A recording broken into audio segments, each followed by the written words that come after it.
Sometimes the mind notices something before you do. A shift in the room, a silence that feels wrong. You tell yourself it's nothing because that's easier. The people in tonight's stories did the same, until they couldn't anymore. I'm LURK. Leave a like, subscribe, and let's begin.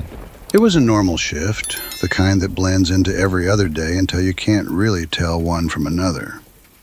Nothing about that day stood out, nothing felt strange. If someone had asked me that morning if anything important was going to happen, I would have said no, without even thinking. Work felt routine, predictable, safe in the way repetitive places often feel. You move through tasks without thinking too much. You know where everything is, you know what to do, and your body almost works on its own. That's exactly how I felt that day. I had already been working for a while, moving back and forth, handling small tasks, dealing with deliveries, and interacting with the same types of people I saw every shift.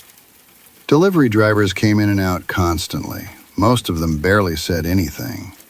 A few would make small talk. Some were friendly, some weren't, but none of them were memorable enough to think about after they left. He was one of them, just another driver. Not someone I trusted, not someone I feared, just someone who existed in the background of my work life. I had seen him before, enough times that he wasn't a stranger, but not enough to really know him.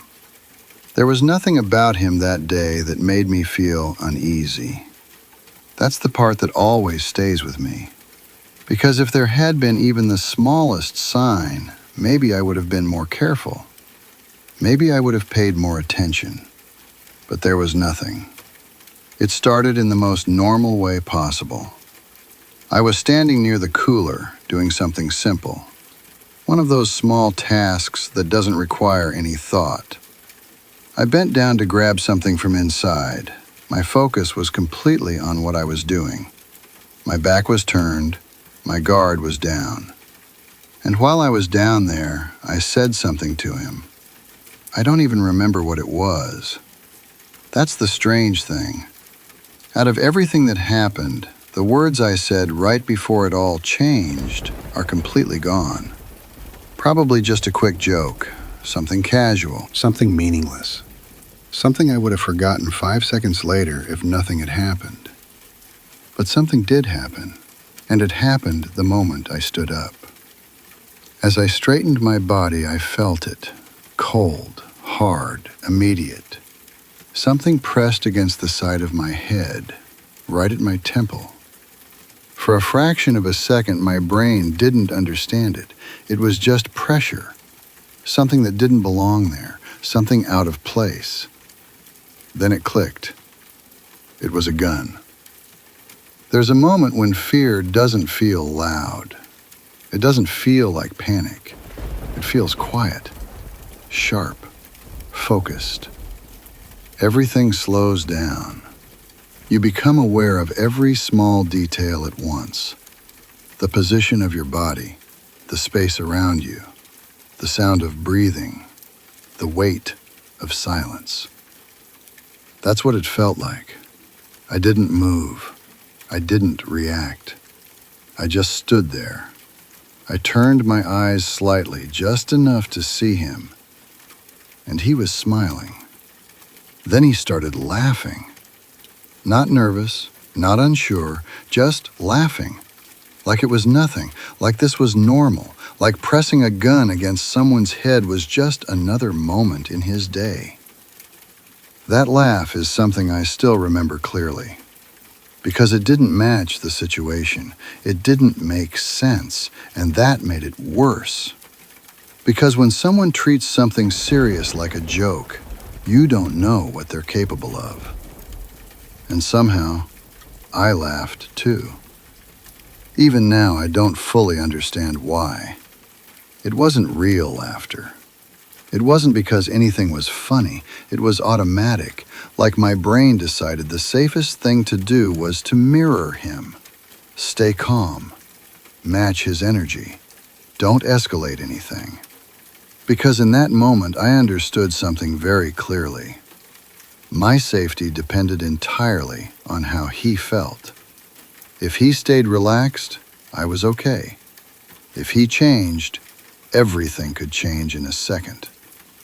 So I stayed calm, or at least, I acted calm. Inside, everything was different.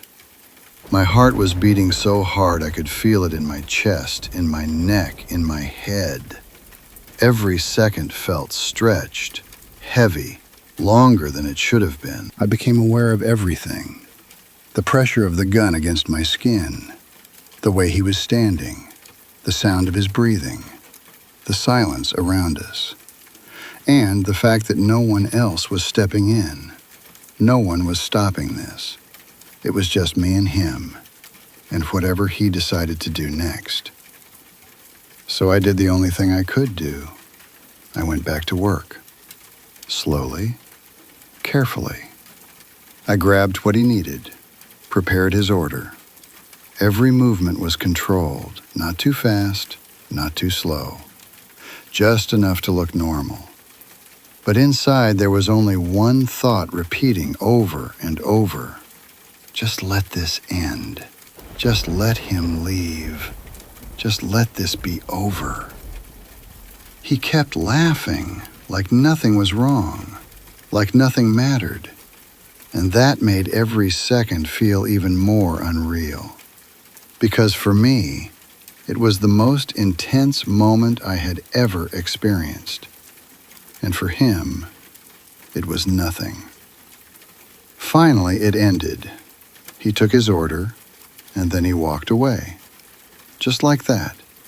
No apology, no explanation, no acknowledgement of what he had just done. He just left. And the moment he was gone, everything hit me at once. The fear I had been holding back came rushing in. My body felt weak, unstable, like it had just realized what it had gone through. It wasn't loud panic. It was something deeper, something quieter. The kind of fear that settles into your body and stays there. I didn't stay at work. There was no way I could. I left. I went home. And as soon as I got there, I called my boss. This time I didn't try to stay calm. I didn't try to match anyone's energy. I just told the truth. Exactly what happened, exactly how it felt, and exactly why I wasn't coming back. I made it clear. I wasn't stepping foot back into that place while that guy was still around. Eventually, he was fired. And at the time, that felt like the end. Like something terrible had happened, but it was over now. Something I could move on from. Something I could forget. But I didn't forget. Because moments like that don't just disappear. They stay with you, quietly, in the background. Then, years later, I heard what happened to him. He killed himself. And before that, he killed the mother of his child. When I heard that, everything changed. Because suddenly that moment wasn't just strange. It wasn't just uncomfortable. It wasn't just a bad experience. It became something else. It became real. It became serious in a way that reached far beyond that one moment. Because I realized something that I hadn't fully understood at the time. I had been standing in front of someone who was capable of real violence. Not just a joke. Not just a moment. But something much darker. And that realization stays with you. Because it makes you think about how close things can come to going completely wrong. How one moment, one decision, one reaction can change everything. And how sometimes the most dangerous situations don't feel dangerous until it's already over.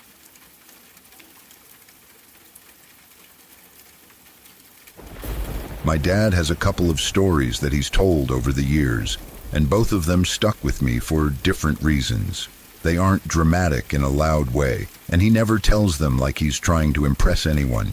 He talks about them calmly, almost casually, which somehow makes them feel even more real.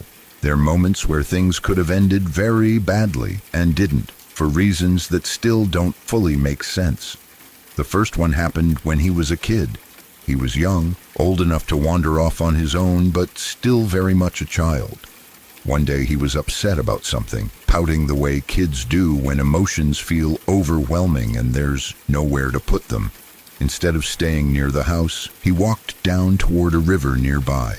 It wasn't unusual for kids to be around it. It was part of the landscape, familiar, something people didn't think much about. What he didn't really understand at the time was where that river led. The river fed into a hydroelectric dam.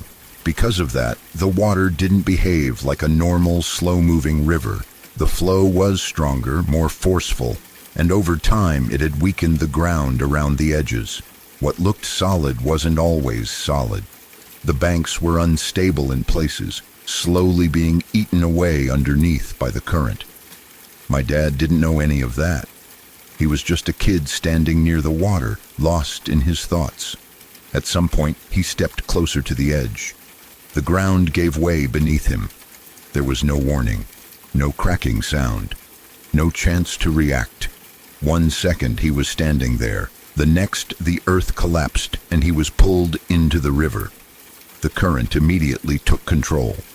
The water was fast and powerful, dragging him along before he could even understand what was happening. He was pulled dangerously close to the dam. He said the fear hit him all at once. The kind of fear that doesn't come with thoughts or words, just panic. The water was cold, loud, and relentless. He was fighting it, flailing, trying to keep his head above water, trying not to be dragged further in.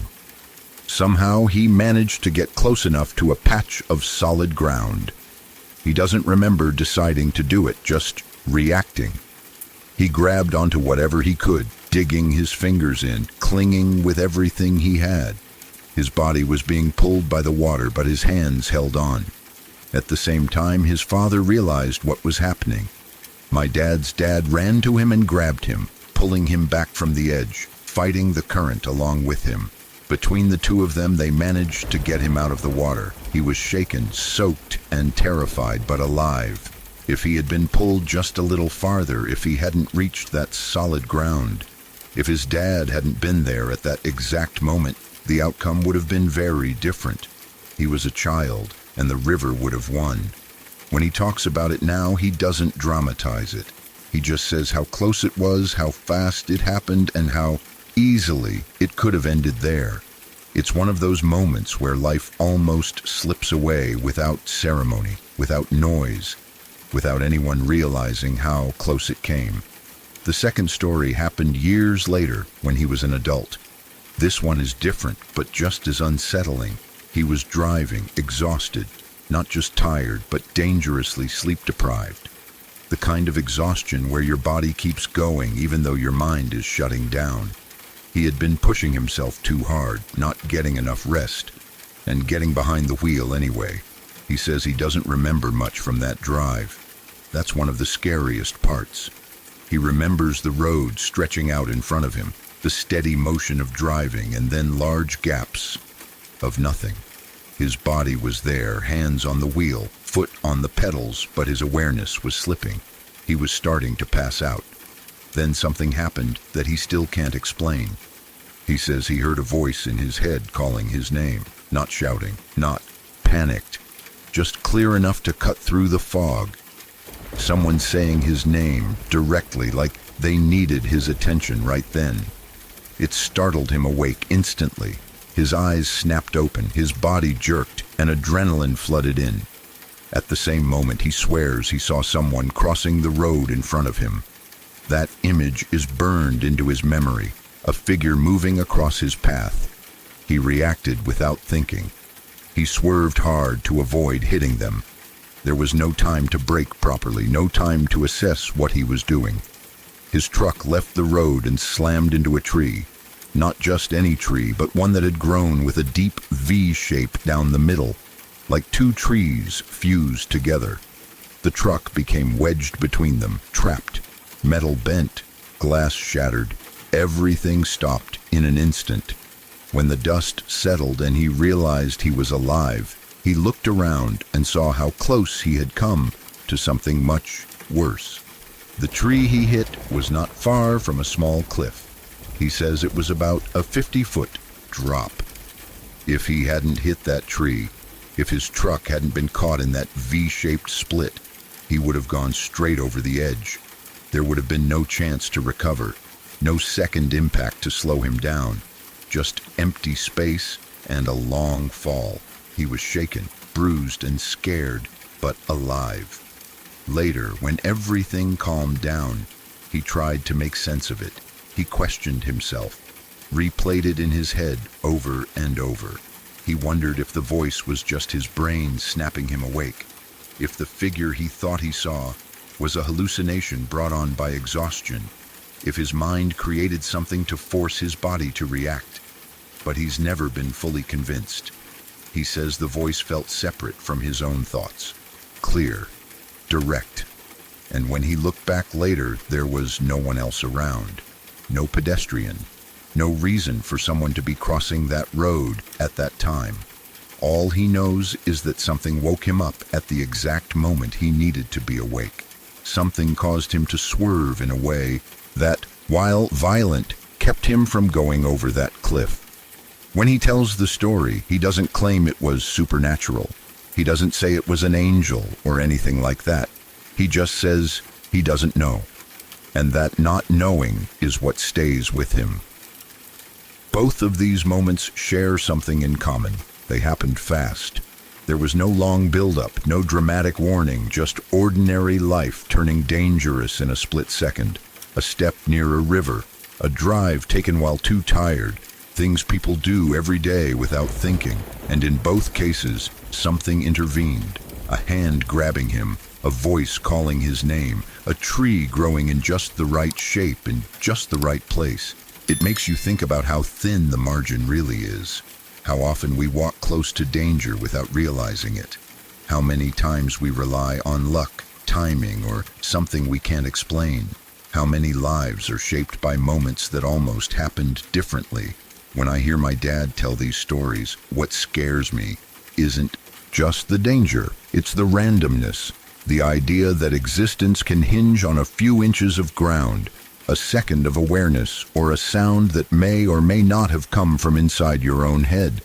He survived both times. He went on to live his life, raise a family, tell these stories years later. But it's impossible not to think about how easily that could have not happened. If the river had pulled him a little farther, if the voice hadn't come, if the tree hadn't been there. Those ifs are uncomfortable to sit with because they remind you that life doesn't always give you warnings. Sometimes it just gives you moments, and you either make it through them or you don't. My dad doesn't dwell on these stories, but I do, because they show how close we all are, sometimes without knowing it, to the edge of something final, and how survival isn't always about strength or skill. Sometimes it's about timing, instinct, and things we don't fully understand. That's what makes them stick with me, not fear, but how fragile everything really is.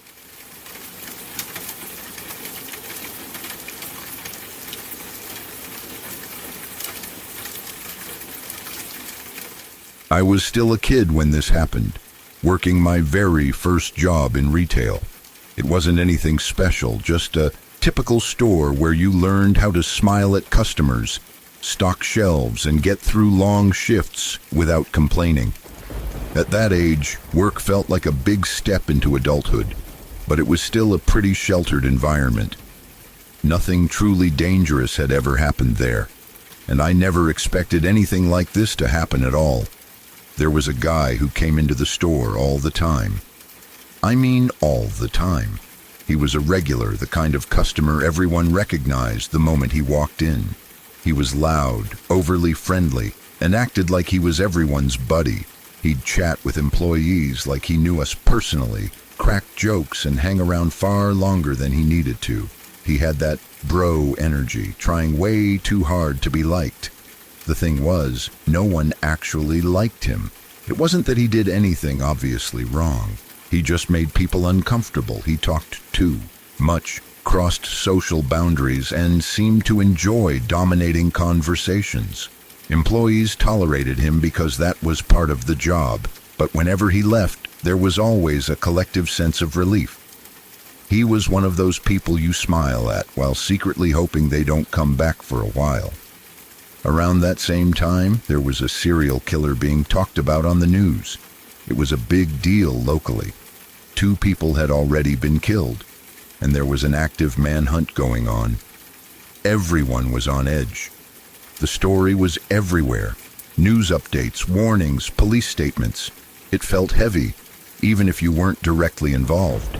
Importantly, the guy who came into the store was not a suspect.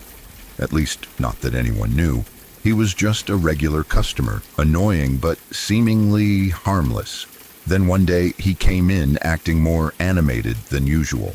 He walked up to the counter and loudly said something like, "You guys hear about the killer on the loose?" He was grinning, clearly, enjoying the attention. Before anyone could really respond, he continued, laughing. "The one on the news that's killed 4 people, I know him. That sick F was my roommate in college." And then he laughed. Not nervous laughter, not uncomfortable laughter. He laughed like it was an amusing story, like he had just shared a wild party anecdote. He kept talking, joking about it, soaking in the reactions around him. But something immediately felt wrong. What stuck in my head wasn't just what he said. It was the number. He said 4. An hour earlier, the news had reported 2 victims. I remember standing there, trying to keep my face neutral while my brain raced. I replayed the news report in my head.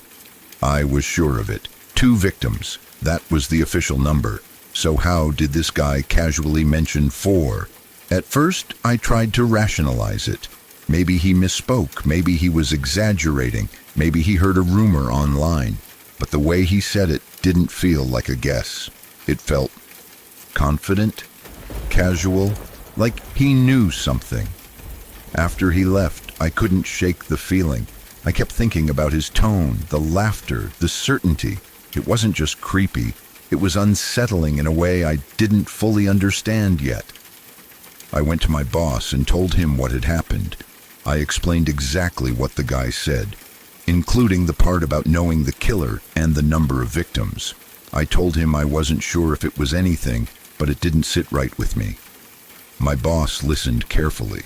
He didn't panic, but he didn't brush me off either. He said it could be nothing. Maybe the guy had already been interviewed by police. Maybe he was lying or exaggerating for attention. Maybe it was just bullshit. Then he said something that stuck with me. He told me that if it was bothering me, I could always call the special tip line or talk to the local police. The case was in our county. He made it clear that I wouldn't be in trouble for reporting something, even if it turned out to be nothing. That gave me enough confidence to act. I contacted the police and explained everything as clearly as I could. I told them about the customer, what he said, how often he came in, and especially the detail about him saying 4 victims when the news had only reported 2. I didn't accuse him of anything. I just told them exactly what I heard and why it concerned me. They thanked me. That was it. They didn't ask me to come in. They didn't follow up with more questions. They didn't contact me again. For a while, I wondered if I had wasted their time. I almost felt embarrassed, like maybe I had overreacted. Sometime later that week, the police came and spoke to my boss. I wasn't part of that conversation, and I never found out what was said. No one told me anything directly. Then, by the end of the week, the news broke. They had caught the killer, and not only that, but they had found 2 additional bodies. Victims who had been killed before the 2 that were initially reported. The total number of victims was 4. When I heard that, my stomach dropped. I don't know what role, if any, my call played in the investigation. I don't know if the guy who came into the store was actually connected in any meaningful way, or if he was just running his mouth about something he shouldn't have known. I don't know if the police already had that information and my tip just confirmed something, or if it led them to look in a different direction. I never got answers. What I do know is this: that customer never came back. This was a guy who used to come in 5 days a week, sometimes more. He would hang out for over an hour each visit, talking to employees, acting like he owned the place, and then suddenly he was gone. No explanation, no goodbye, just gone. That absence spoke louder than anything else. To this day, I don't know if he was questioned, warned, or involved in some way. I don't know if he realized he had said too much. I don't know if he was scared or simply moved on. All I know is that he disappeared right after the killer was caught. That experience changed how I see people. It taught me that sometimes the most disturbing things aren't obvious threats. Sometimes they come wrapped in jokes and laughter. Sometimes people reveal things without realizing it or without caring. And sometimes trusting your instincts matters, even when you're young, inexperienced, and unsure of yourself. I still think about how casually he said it, how he laughed, how confident he was about a detail the public wasn't supposed to know yet, and how quickly everything lined up afterward. I don't tell this story often because I don't have a clean ending or a clear explanation, but it stayed with me all these years as a reminder that weird details matter, that listening closely matters, and that speaking up, even when you're not sure, can be the right thing to do. Whatever role I played in it, small or non-existent, I'm glad I trusted that feeling instead of ignoring it. Because sometimes the difference between nothing and something is just one person deciding to say, "This doesn't feel right."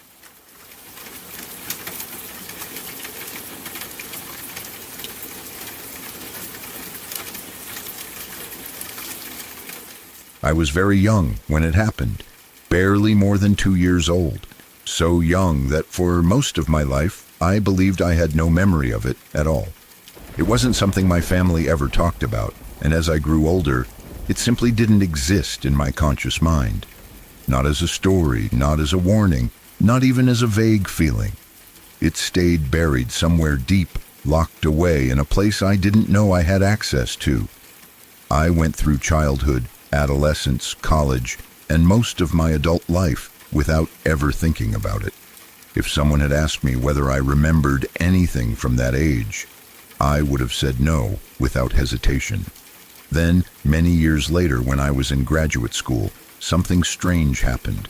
It was an ordinary day, nothing special about it at all. I had lain down for a short nap in the afternoon, the kind of half-sleep where you're not fully unconscious but not fully awake either. My body was resting, but my mind was drifting in that strange in-between place where thoughts blur into dreams. I wasn't thinking about my childhood, Germany, or my family. There was no trigger that I could recognize, no conversation, no photo, no sound. And then, suddenly, I woke up. It wasn't a gentle waking, it was abrupt, like being pulled out of water. My heart was pounding and my chest felt tight. What startled me wasn't just that I had dreamed, but how real the dream felt. It didn't feel like imagination or symbolism. It felt like memory. In the dream, I saw myself clearly, not as I am now, but as a small child. I knew it was me without question. I could see what I was wearing, down to the smallest details.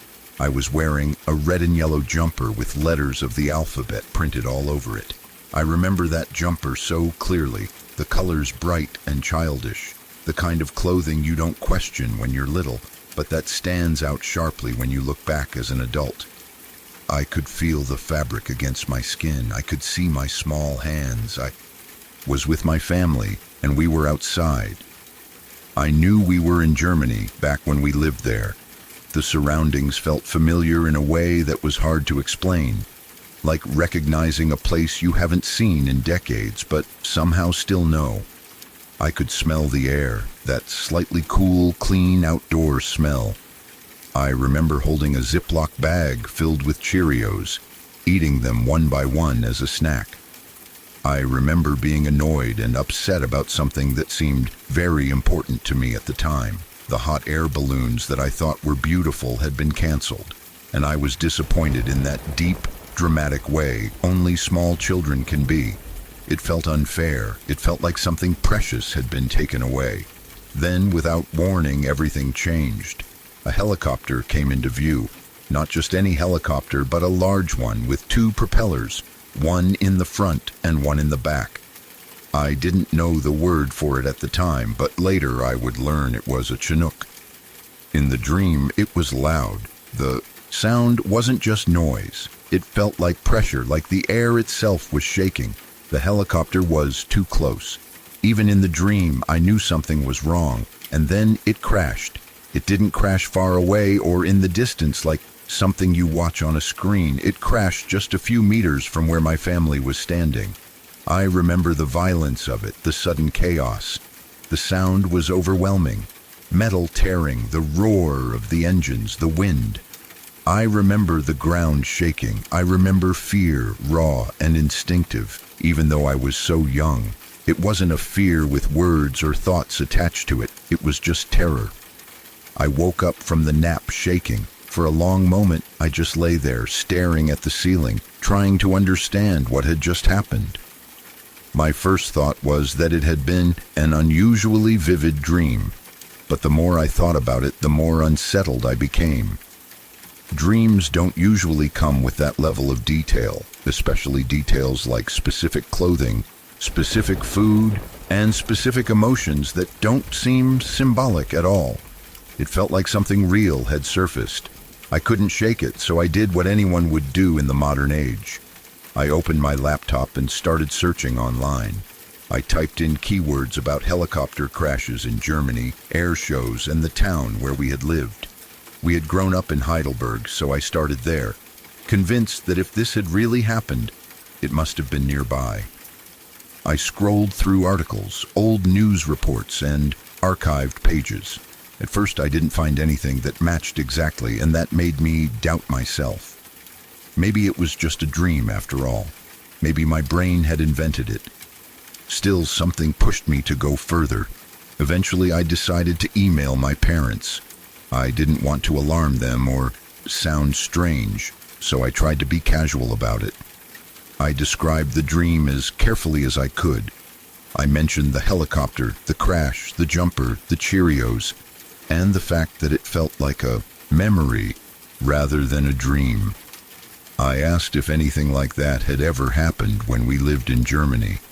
I didn't expect much in response.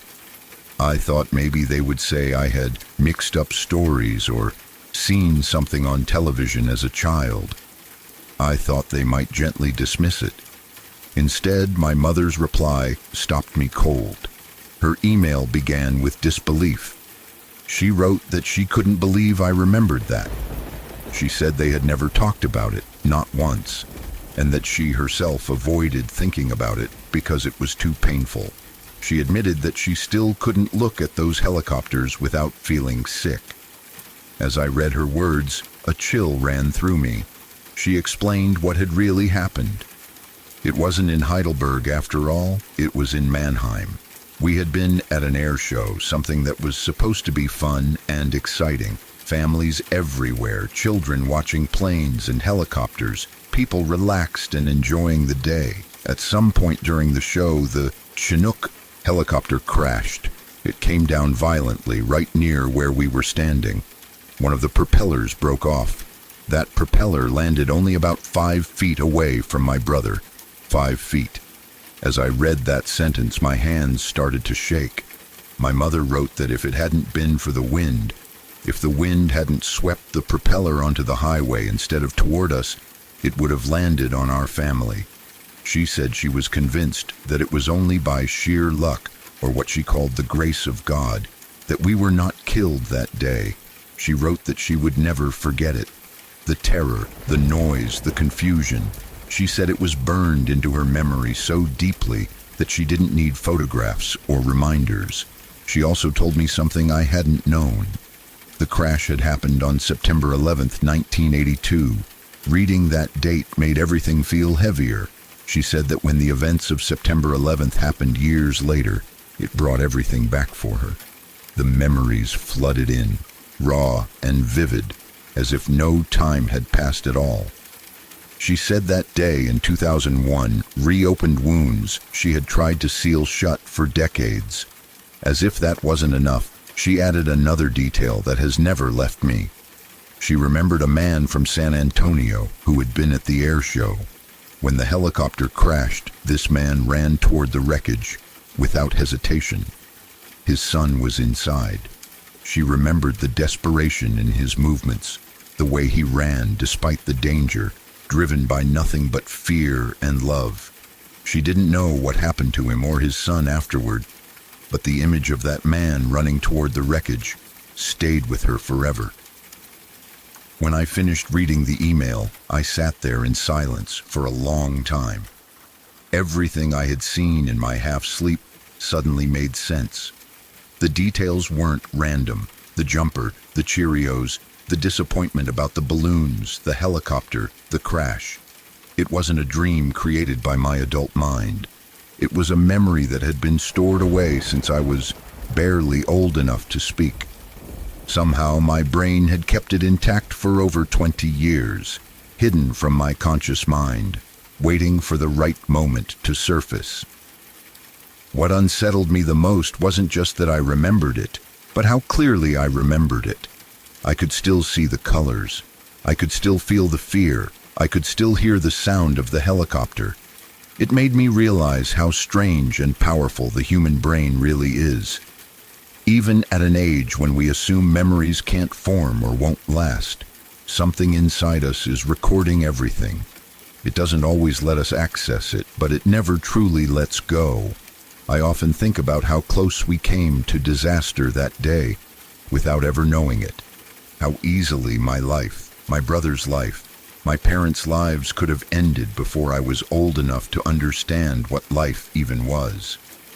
I think about how my parents carried that memory silently, protecting us from it, never speaking of it, never letting it become part of our family's shared stories. And I think about how, decades later, my mind chose to return to it on its own, without warning, in the quiet of an afternoon nap. Sometimes I wonder how many other memories like that exist inside all of us. Moments that shaped us, frightened us, or changed the course of our lives before we were old enough to remember them consciously. Moments that wait patiently hidden until something inside us is ready to face them. That day taught me that forgetting doesn't always mean something is gone. Sometimes it just means it's sleeping, waiting for the moment when it decides to wake up.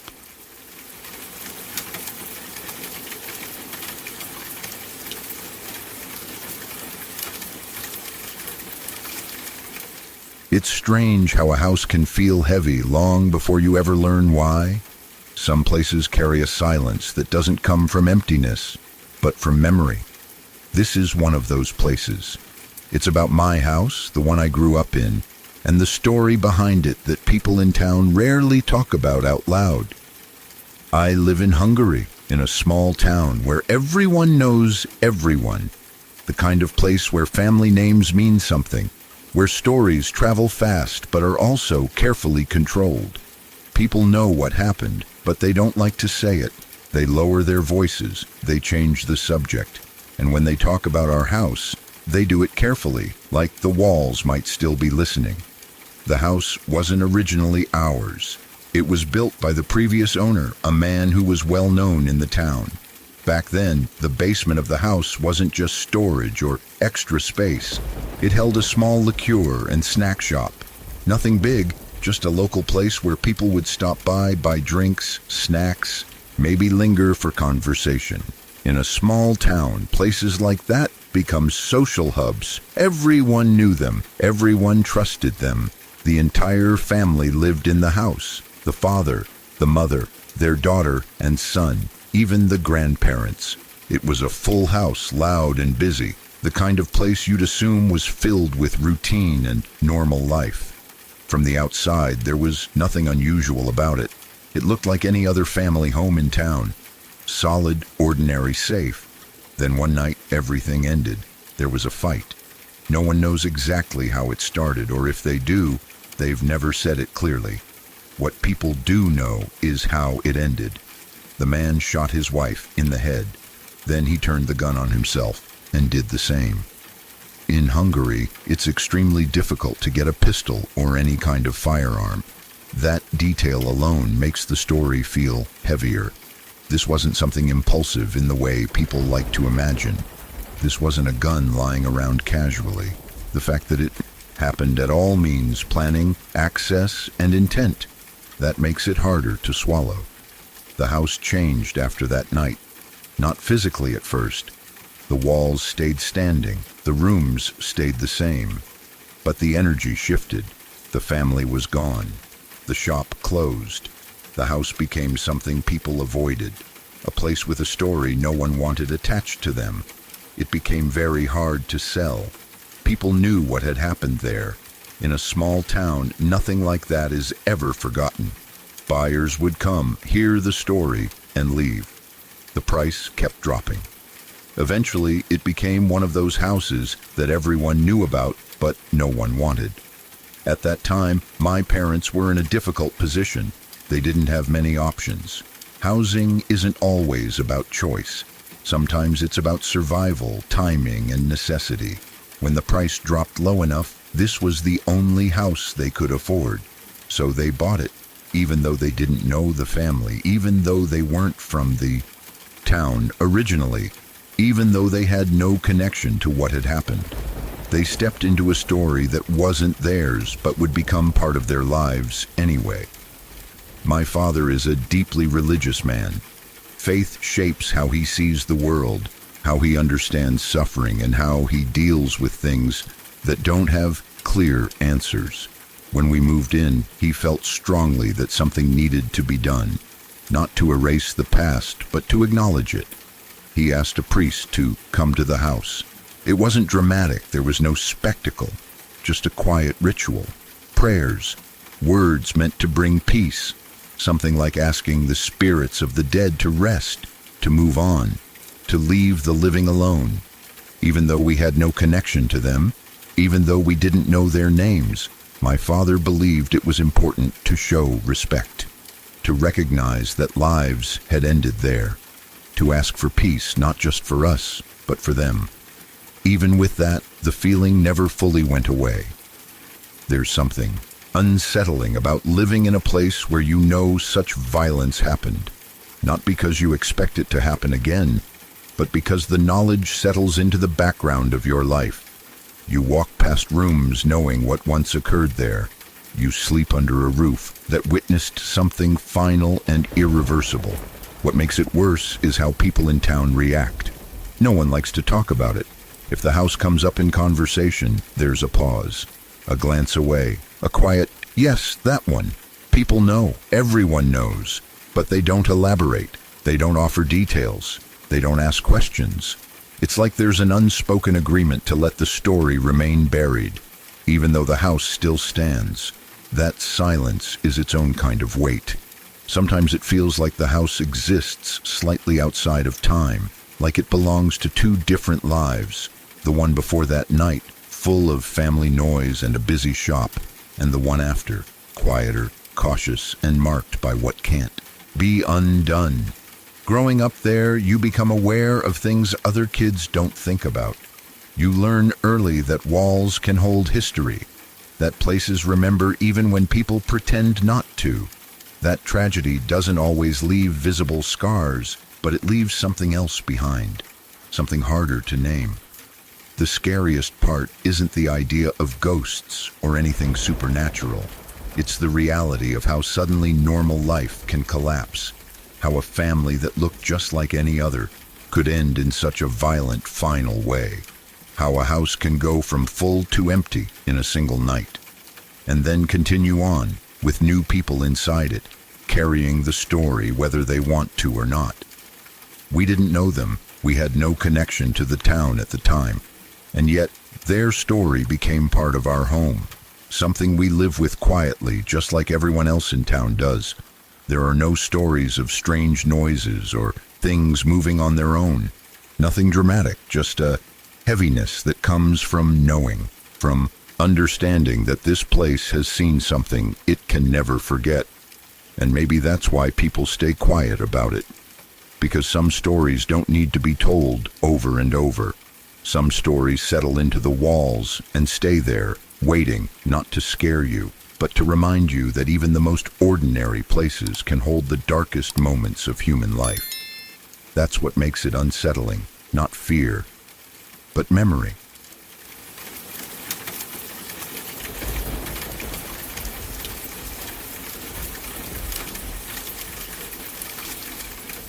I was about 15 years old when this happened, old enough to walk around on my own at night, but still young enough to not really understand how to deal with fear when it shows up unexpectedly. I had been at my grandmother's house that evening, nothing unusual about it.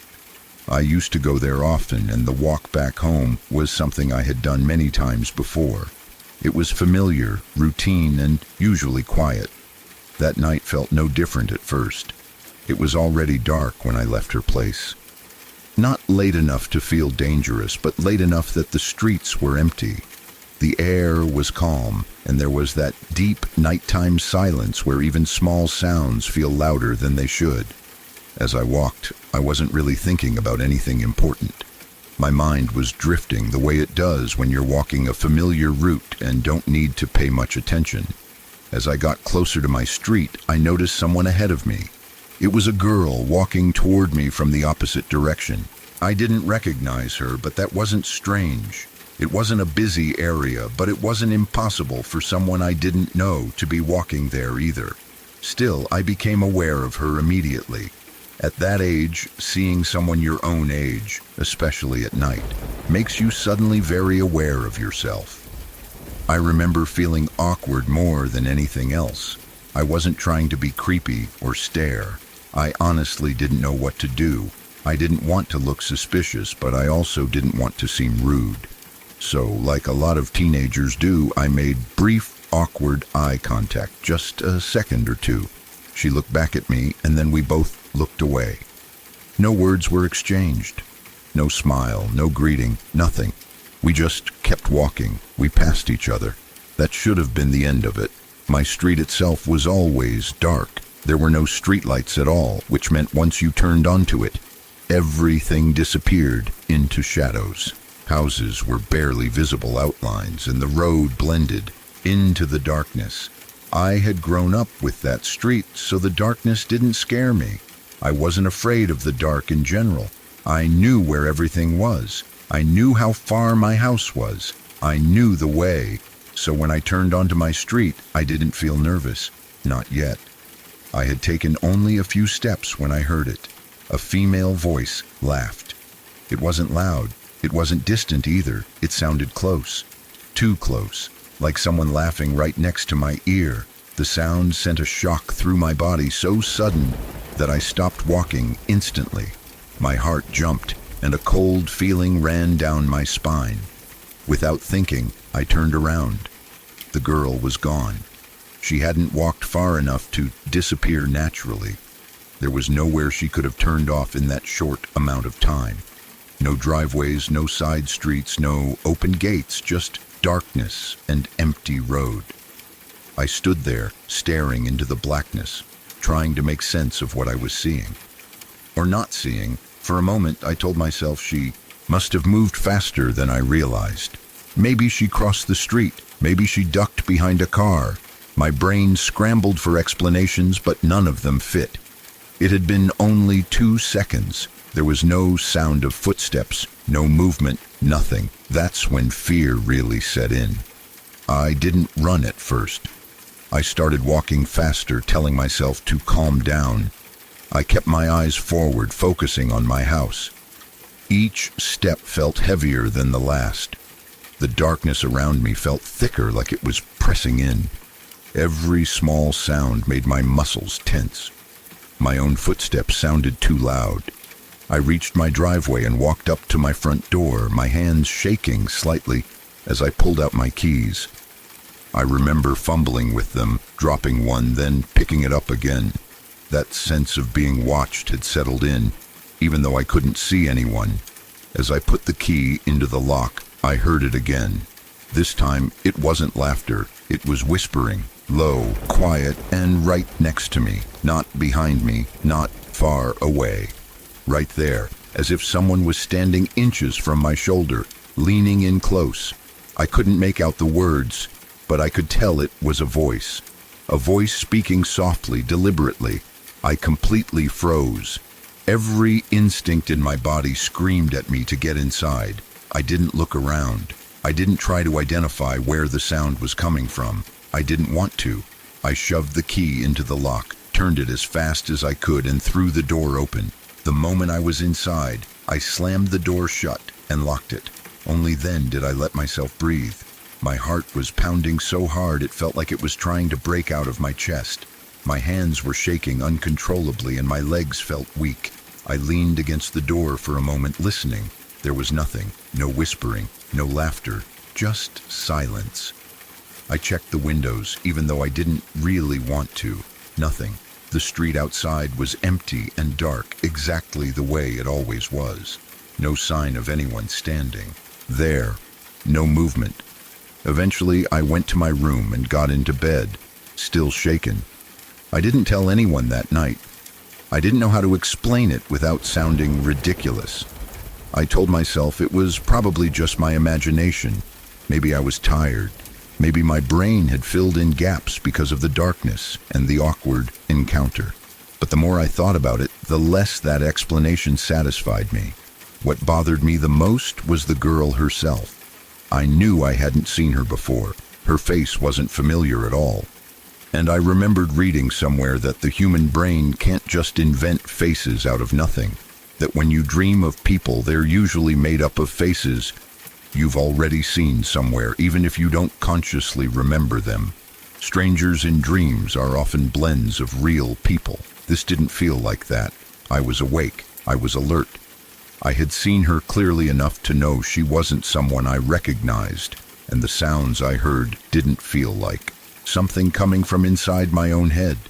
They felt external, placed in space, attached to a presence. Still, I never saw her again. Nothing like that ever happened on that street before or after. No laughter, no whispering, no strange encounters. Life went on, and with time, the fear faded into something quieter. The memory stayed, though, clear and sharp, like it had carved itself into my mind. Even now, I don't know what happened that night. Maybe it really was just my imagination. Maybe my brain played a trick on me, mixing nerves, darkness, and coincidence into something terrifying. Or maybe it was something else entirely, something I don't have the words to explain. All I know is that for those few minutes, something felt very wrong, and whatever it was, it made sure I noticed.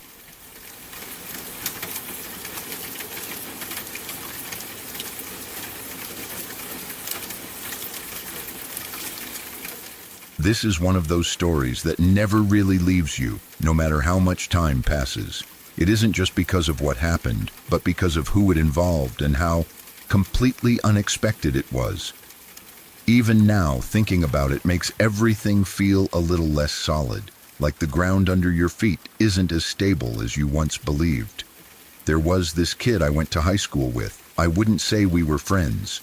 We barely interacted beyond passing each other in hallways or being in the same classes here and there. But I knew who he was, and so did everyone else. He wasn't popular in the traditional sense, but he was well known, the kind of person almost everyone recognized.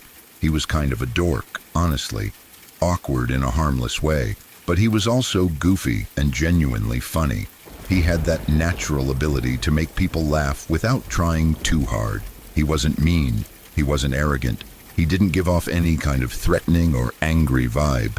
If anything, he came across as soft, nice, fun, loving, the type of guy people felt comfortable around. Teachers liked him. Students liked him. He was one of those background characters in high school life who added color without demanding attention. You'd hear his voice crack a joke from across the room, or see him doing something silly that made everyone nearby laugh. Nothing about him stood out as dark or troubled. He seemed normal. After high school, like with most people, life moved on. Everyone scattered in different directions. Some went to college. Some stayed local. Some disappeared entirely from your awareness. He was just another name that faded into the background of memory. Someone you might vaguely remember if a yearbook came up, but not someone you actively thought about. Then, a few years later, the news broke. He had murdered his longtime girlfriend. The words didn't make sense at first. When you hear something like that, your brain automatically rejects it. You assume there's been a mistake, a misunderstanding, someone with the same name, anyone but him. But it was him. The details were horrifying. He didn't just hurt her, he killed her. Someone he had been with for a long time. Someone who trusted him. Someone who likely never imagined that the person she loved would be the one to end her life. And then, after killing her, he turned the gun on himself. But even that wasn't straightforward. The first shot didn't kill him. That detail is the one that really stuck with me, the one that makes my stomach drop every time I think about it. He didn't die instantly. He was still alive, injured, bleeding, in pain, and instead of stopping, instead of calling for help, instead of reconsidering anything, he crawled. He crawled over to the gun, and he finished the job. That image alone is enough to haunt you. The sheer determination it takes to do that. The level of commitment to violence, to finality. It wasn't impulsive in the way people like to imagine these things. It wasn't a single moment of losing control. There were multiple moments where it could have ended differently, and he chose not to stop. When I found out, it completely messed me up. I wasn't close to him. I didn't hang out with him. I didn't know his girlfriend personally either. And yet, the impact was massive. It felt personal in a way I didn't expect, like something fundamental had been shaken loose inside my head. Because if someone like him could do that, then what did someone like him even mean anymore? I replayed my memories of him over and over, his jokes, his smile, the way he interacted with people. I tried to find something, anything, that might have hinted at what he was capable of. Some darkness, some cruelty, some warning sign. There was nothing, and that's what made it so terrifying. It's easy to wrap your head around violence when it comes from people who already seem dangerous, when someone has a reputation for being angry, unstable, aggressive, or cruel. The story fits into a narrative your brain already understands. You can tell yourself, yeah, that makes sense, they were always like that. This didn't make sense. This was someone everyone thought was nice, funny, harmless. A little awkward, maybe, but in an endearing way. The kind of person you wouldn't hesitate to be around. The kind of person you wouldn't warn anyone about. And yet, he did something unimaginably brutal. After that, something inside me changed. I didn't trust people the same way anymore. Not in an obvious, dramatic way. I didn't suddenly become paranoid or withdrawn. It was quieter than that, subtler. A background shift in how I saw the world. Before, I had this unspoken belief that you could generally tell who someone was by how they acted, that if someone seemed kind and normal, they probably were, that truly terrible people gave off signs, that danger announced itself in some way. That belief died when I heard what he had done. I started realizing how little we actually know about the people around us. How much of someone's inner world is completely hidden. How easy it is to perform normalcy, to laugh, to joke, to blend in. I thought about how many people I had sat next to in class, how many people I had laughed with, how many people I had assumed were safe, simply because they appeared to be. And suddenly, that assumption felt fragile. It wasn't that I thought everyone was dangerous, it was worse than that. I realized that you can't always tell who is. That kind of uncertainty messes with you. I also couldn't stop thinking about his girlfriend, about how she must have seen him, how she must have trusted him, how long they had been together, how many normal days they shared before the one that ended everything. Did she see it coming? Did she sense something was wrong? Or did it come completely out of nowhere for her, too? The thought that someone could spend years with a person, build a life with them, and still be so wrong about who they really are is deeply unsettling. It makes relationships feel more fragile, trust feel more dangerous. For a while after, I found myself analyzing people more than I ever had before, not in a conscious way, but emotionally. I'd notice small things, tone shifts, mood changes, offhand comments. I wasn't looking for violence specifically, but I was looking for cracks, for inconsistencies, for signs that someone wasn't who they appeared to be. And the scariest part is that even with all that awareness, I knew it still wouldn't be enough. Because if someone like him could hide it so well, then what chance did the rest of us have of spotting it? I remember feeling almost betrayed, even though he didn't owe me anything. Betrayed by the idea of him, by the version of him that existed in my memory. It felt like a lie had been exposed, and I didn't know how long I'd been believing it. There was also this overwhelming sense of randomness to it all. Like the universe had rolled the dice and decided that this particular story would end in the worst way possible, without any clear reason or explanation. People tried to make sense of it afterward. They always do. They talked about mental health, about hidden struggles, about things no one knew. And while those conversations are important, they didn't really make it feel better, because explanations don't undo reality. Understanding that someone was struggling doesn't make the violence less real. It doesn't bring his girlfriend back. It doesn't erase the image of him crawling to finish what he started. It doesn't restore the sense of safety that was lost. What stayed with me the most was the realization that evil doesn't always look like evil. Sometimes it looks like a goofy kid cracking jokes in a classroom. Sometimes it looks like someone everyone likes. Sometimes it looks like normal. That idea sat heavy with me for a long time. Even now, years later, I still think about it occasionally. Not obsessively, but in quiet moments. When I hear about similar cases. When I think about people I used to know. When I catch myself assuming I understand someone based on how they present themselves. It didn't turn me cynical exactly. I still believe most people are good. I still believe kindness is real. But it did strip away a layer of innocence I didn't realize I had. It taught me that there are depths to people we may never see, that some things remain hidden until it's far too late, and that sometimes the people who shock us the most are the ones we least expect. I think that's why it affected me so deeply, even though I barely knew him. It wasn't about him specifically.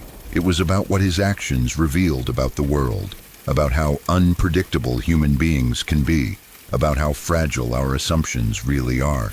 It's hard to carry that knowledge without it changing you. I don't walk around afraid all the time.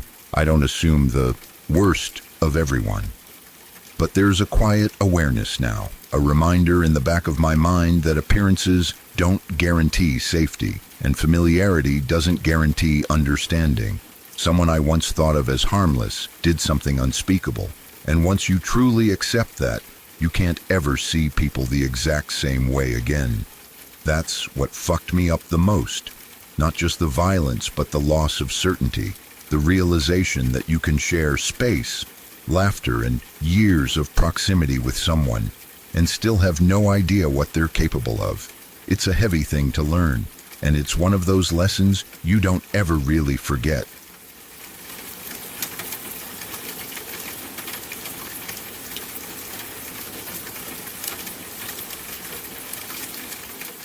I had a friend in my early 20s who was dating a guy she really cared about. Everything about that relationship felt solid and normal in the best way. He was kind, dependable, and easy to be around. His family welcomed her without hesitation. Holidays were shared. Dinners were warm and loud. There was laughter, comfort, and the quiet confidence that comes from feeling like you've stepped into a life that fits. Nothing about that time felt fragile. His sister was a big part of that picture. She was 30 years old, vibrant, active, and full of energy. The kind of person who always seemed busy in a good way. She worked, she had friends, she made plans.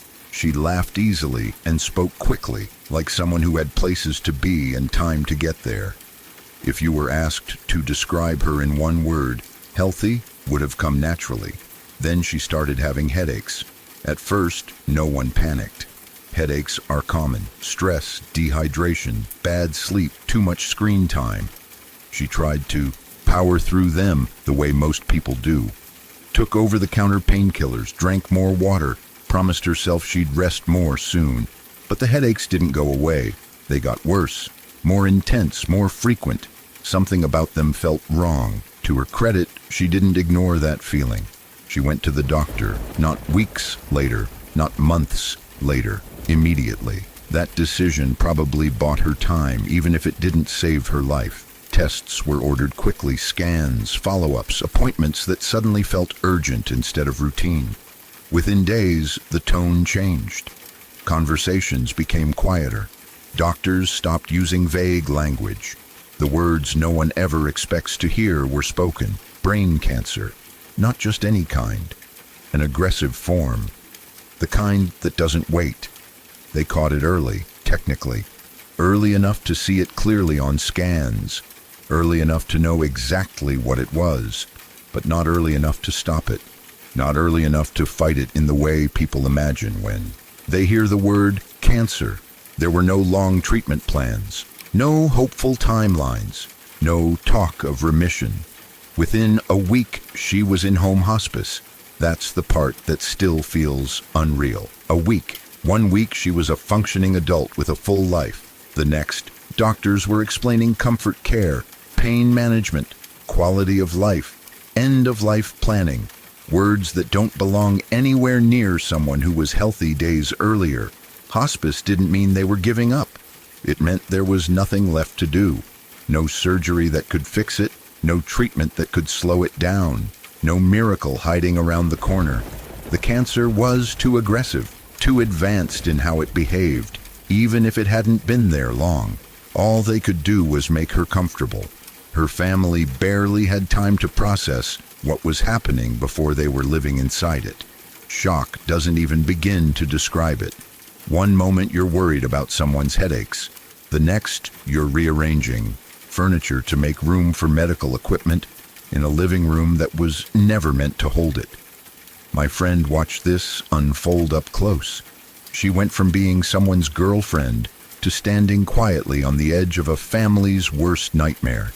She helped where she could. She sat with them. She listened. She stayed out of the way when needed. There was no script for what to say. Nothing anyone could offer that made it better. The sister declined fast. 2 months. That was all it took. 2 months from diagnosis to death. 2 months is nothing.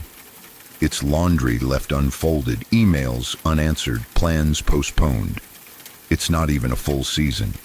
And yet, in that short span of time, an entire life ended. Her body changed quickly. The energy drained out of her. Speech became harder. Movement slowed. There were moments of clarity and moments of confusion. Good days and very bad ones. Her family learned to celebrate small things. A smile, a lucid conversation, a moment where she seemed like herself. Again, those moments became rare. There was no dramatic goodbye, no long, drawn-out final speech, just a gradual fading, a quiet shrinking of the person everyone knew. Watching that happen to someone so young, so recently healthy, felt cruel in a way that's hard to explain. There was no sense to it, no fairness, no lesson. She was gone before anyone had time to accept that she was dying. When she died, it felt like the ground dropped out from under everyone. Not because death was unexpected at that point, but because it had come so fast that there was no emotional preparation, no slow adjustment, just impact. The family was devastated. Her brother, the guy my friend was dating, was changed by it in a way that never fully healed. Grief didn't come in waves for him. It came like a constant pressure, something that sat on his chest and never quite lifted. He had lost his sister, but he had also lost his sense of how the world worked. Because how do you trust a world where someone can go from fine to gone in 8 weeks? There was anger too, not loud anger, quiet, directionless anger, the kind that comes from knowing there was nothing to fight against.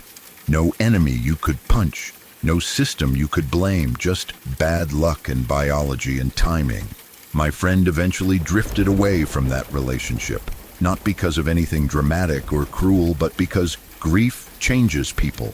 It reshapes priorities, it creates distance, even when no one wants it to. They were both young, both hurting, and both trying to survive something that had no roadmap. But the story stayed with her, and it stayed with me. What haunts me most is how ordinary it all started. A headache, a doctor's visit, a test ordered just to be safe. We're taught to believe that catching things early gives you a fighting chance, that awareness equals survival, that medicine has answers if you act fast enough. Sometimes it doesn't. Sometimes the timeline is brutally short, no matter what you do. There is something deeply unsettling about how quickly life can collapse, how fragile the illusion of time really is. We plan in years, careers, families, futures, but reality doesn't owe us that kind of pacing. I've had clean laundry sitting in a basket longer than that entire illness lasted. That comparison sounds strange, but it's true. Life drags in some ways and disappears in others. We put off phone calls. We delay plans. We assume there will be time later. And then you hear a story like this, and it rearranges how you think about everything. She didn't do anything wrong. She wasn't reckless. She wasn't unhealthy. She didn't ignore symptoms. She didn't delay care. She did everything right. And still, there was nothing anyone could do. That's the part people don't like to talk about. We like stories where effort matters, where early detection saves the day, where strength and positivity and medicine win. Those stories make us feel safe. This one doesn't. This one says that sometimes life just ends. Quickly, quietly, without warning, watching someone that young go through hospice strips away a lot of comforting lies. It forces you to see how thin the line really is between normal life and end of life. How arbitrary that line can be. How little control we actually have. It also changes how you look at time. 2 months became everything. 2 months became the entire story. Everything before felt like a prologue. Everything after felt like fallout. And in the middle was a blur of hospital visits, medical terms, whispered conversations, and the slow realization that hope was no longer part of the equation. Her family didn't get years to adjust. They didn't get a gradual goodbye. They got a countdown they never asked for. And when it was over, the world didn't stop. People went back to work. Stores stayed open. Life continued, indifferent and unchanged, while theirs had been permanently altered. That contrast is brutal. It's been years now, and I still think about her sometimes, about how quickly she disappeared from the world, about how someone can be here fully alive and then simply not be in the span of a season. I think about how many things we assume are guaranteed. Tomorrow, next year, old age. None of them are. Stories like this don't make you fearless. They make you aware. They make you hold people a little closer. They make you hesitate before postponing something that matters. They make you realize that time isn't something you earn by being careful or good. It's something you're given, and it can be taken back without explanation. She was 30 years old, healthy, loved, active, and gone in 2 months. There was nothing heroic about it, nothing meaningful to extract. just a family shattered, a relationship altered, and a reminder that life doesn't always give you a chance to prepare. That's what stays with me. Not the medical details, not the timelines, but the speed, the unfairness, the way something so massive entered quietly through a headache and erased someone's entire future before anyone could catch their breath. It's a reminder that we live on borrowed time, whether we like that idea or not. And sometimes the only thing we can do is be present, be kind, and understand that even the most ordinary days are not promised. Because sometimes a life can end faster than the laundry ever gets put away.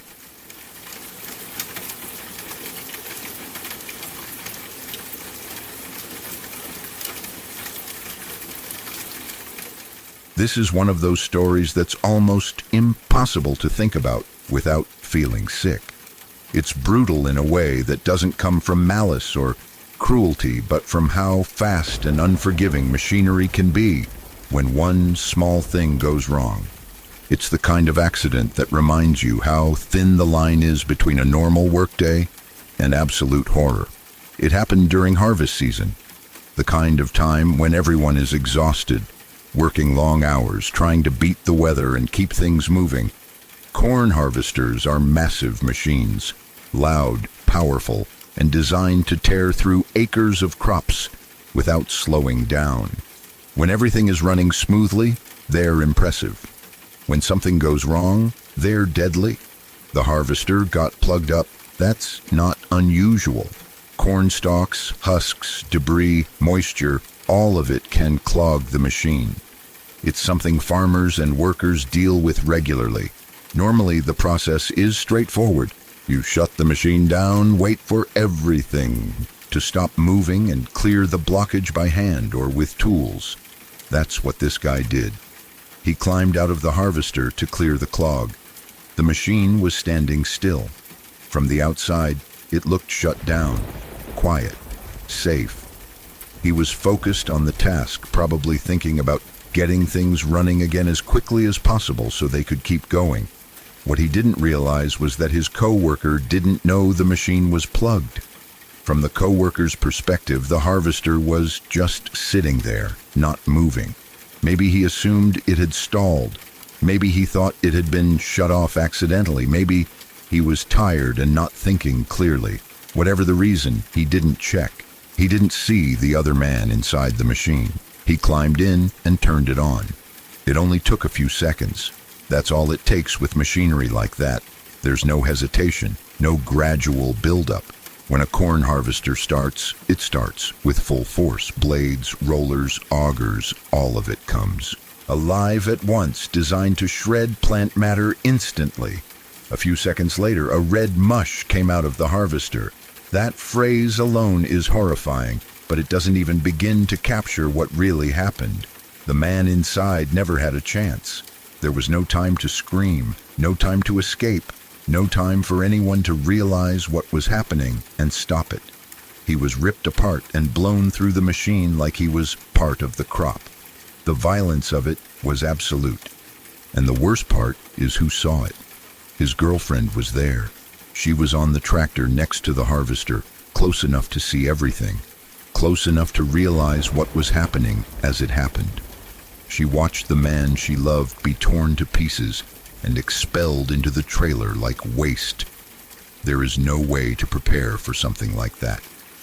One moment, you're working alongside someone you care about, doing a normal job, thinking about nothing more than finishing the day. The next, you're witnessing something so traumatic that it rewires your brain forever. That image doesn't fade. It doesn't soften with time. It becomes something you carry, whether you want to or not. The shock alone must have been overwhelming. The sound of the machine, the sudden realization, the helplessness of knowing there was nothing that could be done, no way to undo it, no way to save him, just the aftermath, immediate and irreversible. I never heard anything about them after that. I don't know how his girlfriend coped with what she saw. I don't know how his family survived the loss. or how the coworker lived with knowing what he had done, even if it was an accident. I don't know if anyone ever truly recovered, because how could you? Accidents like this don't just kill one person, they ripple outward. They destroy relationships, memories, futures. They leave scars on everyone involved, especially the ones who witnessed it firsthand. What makes it even harder to accept is how preventable it feels in hindsight. A check, a shout, a lockout procedure, one extra moment of communication. Any of those could have changed the outcome. But hindsight doesn't matter when everything happens in seconds. This wasn't violence driven by anger or cruelty. It was routine work, routine assumptions, and a moment of miscommunication that ended a life in the most brutal way imaginable. It's a reminder that some of the most horrifying deaths don't come from evil intent. They come from ordinary days, ordinary jobs, and machines that don't care who's in their way. And for the people left behind, especially the ones who saw it happen, there's no clean ending. Just a before and an after, separated by a few seconds that can never be taken back. I think about that girlfriend sometimes, even though I never knew her. I wonder how you move on after seeing something like that. How you sleep. How you hear loud machinery again without reliving it. How you carry that image and still try to live a normal life. I don't know the answers. All I know is that some accidents are so violent, so sudden, that they don't just end a life. They permanently change everyone who was close enough to witness them. And that's what makes this story so hard to forget.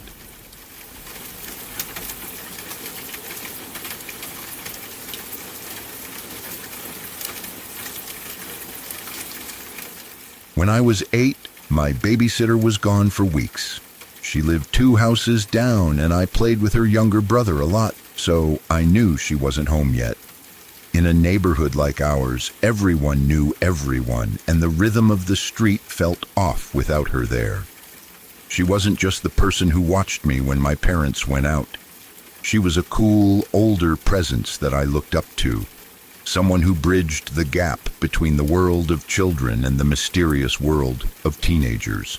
I spent my afternoons in her backyard, running around with her little brother, but my eyes were always darting toward her bedroom window or the driveway, hoping to see her car pull in or see her wave from the porch. But the days turned into weeks, and the house down the street remained strangely quiet. I kept asking about her.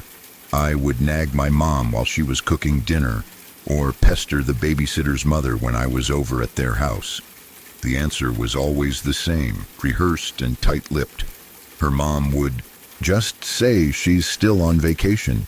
At 8 years old, I had a vague concept of time, but even I knew that vacations didn't usually last forever. We knew she was leaving for a week, a simple getaway with friends to relax and have fun. That was the plan everyone had talked about. But as the second week bled into the third, the atmosphere changed. I could sense the tension in the adults' voices. My mom was getting worried about her because it had been much longer than anyone had anticipated. There were hushed phone calls late at night and worried glances exchanged over the fence in the backyard. The vacation excuse was starting to wear thin, even to a child's ears. She finally came home and had these weird marks all over her body that my childhood self didn't understand. I remember the day vividly. The air was thick with a strange mixture of relief and heavy silence. My mom told me we were going over to see her, but she warned me to be quiet and polite. When we walked into her living room, the blinds were drawn, letting in only slivers of afternoon light. She was sitting on the sofa, looking smaller than I remembered. She offered a weak smile, but her movements were stiff and careful, like she was made of glass that had already shattered and been glued back together.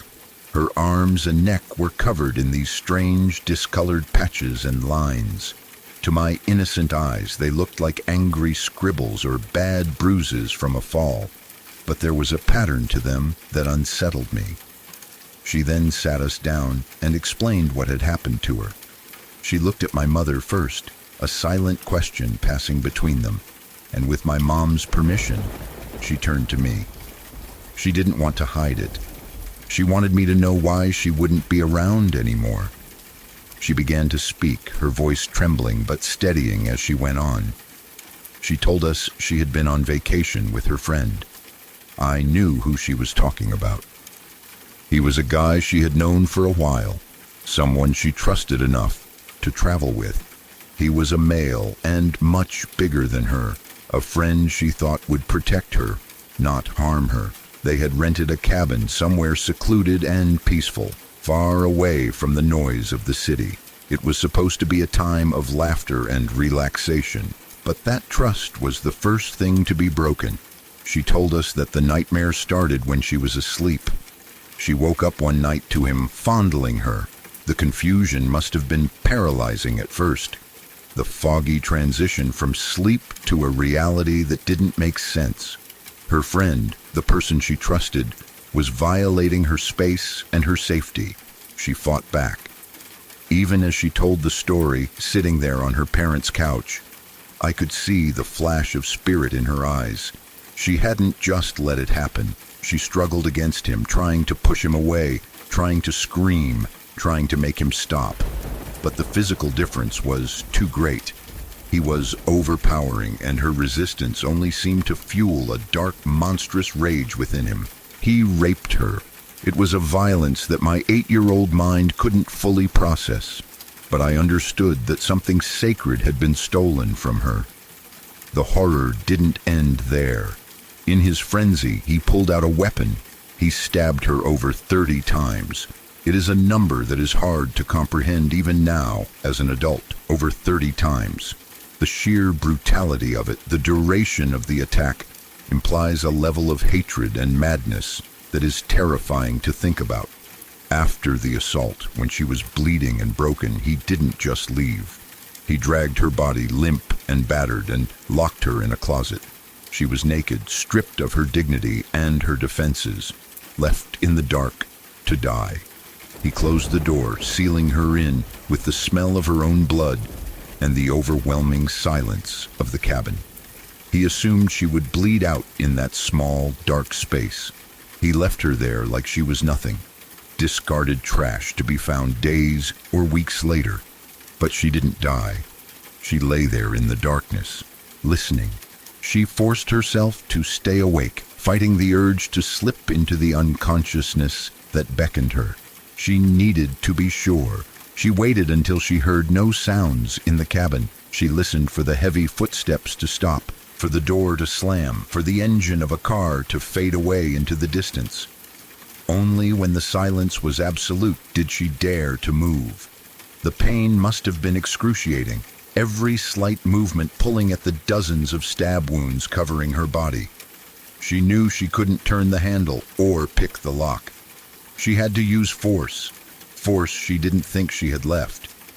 She managed to barge down the closet door, throwing her weight against it. The impact was severe. She told us she ended up breaking her collarbone in the process. I can't imagine the agony of that, a broken bone on top of 30 stab wounds, but the adrenaline of survival pushed her past the threshold of pain. She stumbled out of the closet and into the main room of the cabin, hoping to find a phone or her clothes. But the room was empty. He had robbed her. Everything she had was gone. Her wallet, her keys, her phone, and even her clothes were missing. He had taken everything in a cruel attempt to erase her, or perhaps just to make her escape impossible. She was alone, injured and completely exposed. Desperate and shivering, she looked for anything to cover herself. She could only wrap herself in the bloody sheet from the bed where she'd been raped and stabbed. It was a horrific cloak, heavy with the evidence of the crime, but it was the only shield she had against the elements. She ran outside. The fresh air hit her face, a sharp contrast to the stifling air of the closet, but she wasn't safe yet. The cabin was isolated. She stumbled toward the road, her bare feet moving over rough ground, every step a battle. She tried to flag down cars. This part of the story always breaks my heart the most. She was standing there, a survivor, pleading for help, wrapped in a blood-soaked sheet. You would think people would stop immediately, but fear is a powerful thing. Many passed her, panicking upon seeing this horrific sight. Drivers saw a woman covered in blood, looking like something out of a horror movie, and their instinct was to look away, to speed up, to protect themselves from whatever nightmare she represented. She watched taillight after taillight fade into the distance, feeling hope drain away with each passing car. Finally, salvation came in the form of a stranger. A man in a van stopped. He saw her not as a threat, but as a human being in desperate need. He slowed down and let her in. I remember her telling this part with a tremble in her voice. It was a gamble. She had just been brutalized by a man she knew and trusted. Getting into a vehicle with a complete stranger, a man in a van, required a level of courage that is hard to quantify. She passed out on the way to the hospital, her body finally giving up the fight once she knew she wasn't alone anymore. But that man got her safely there. I've always been so grateful for that. I often think about that stranger. He could have made things worse if he too had been a monster. He could have taken advantage of her vulnerability. Instead, he drove her to the emergency room and ensured she got the help she needed. He saved her life just as much as she saved herself. She was in the hospital for several days. The doctors had to stitch up the dozens of wounds, treat the broken collarbone, and run rape kits. It was a grueling process of physical recovery, made harder by the legal storm that followed. She had to wait in the area for the legal wranglings, giving statements to the police while still in her hospital bed. They didn't let the monster get away, though. They found her friend, who did it within a week, if I recall correctly. He was caught, perhaps thinking she was dead, perhaps thinking he had gotten away with the perfect crime. He was wrong. Her survival was the testimony that put him away. As she finished the story, the room felt incredibly heavy. My mom was crying silently, holding my hand so tight it hurt. I looked at my babysitter with new eyes. Those weird marks on her body that I didn't understand before suddenly made sense. They were stab wounds that were still healing. She had waited until most of the bruising had disappeared to come talk to us. She wanted to look somewhat normal, to not scare us more than necessary. She came to explain why she wouldn't be babysitting us anymore. She needed time to heal, physically and mentally. She couldn't be responsible for children when she was fighting so hard, just to keep herself together. She eventually moved away to start fresh, and I grew up. But those stab wounds, man. I still vividly remember what those looked like almost 30 years later. They weren't just scars, they were a map of survival. I remember the jagged lines on her arms where she had raised them to protect her face. I remember the dark patches on her neck. Even as an 8-year-old who couldn't fully grasp the magnitude of rape or attempted murder, I understood pain. I understood that monsters were real, but I also learned that they could be beaten. I learned that the girl who lived 2 houses down, the one who played tag and braided hair, was the strongest person I would ever meet. The image of her sitting on that couch, broken but breathing, telling her story so we would understand, is burned into my memory forever. It was a loss of innocence for me, but it was a lesson in resilience that has stayed with me for 3 decades.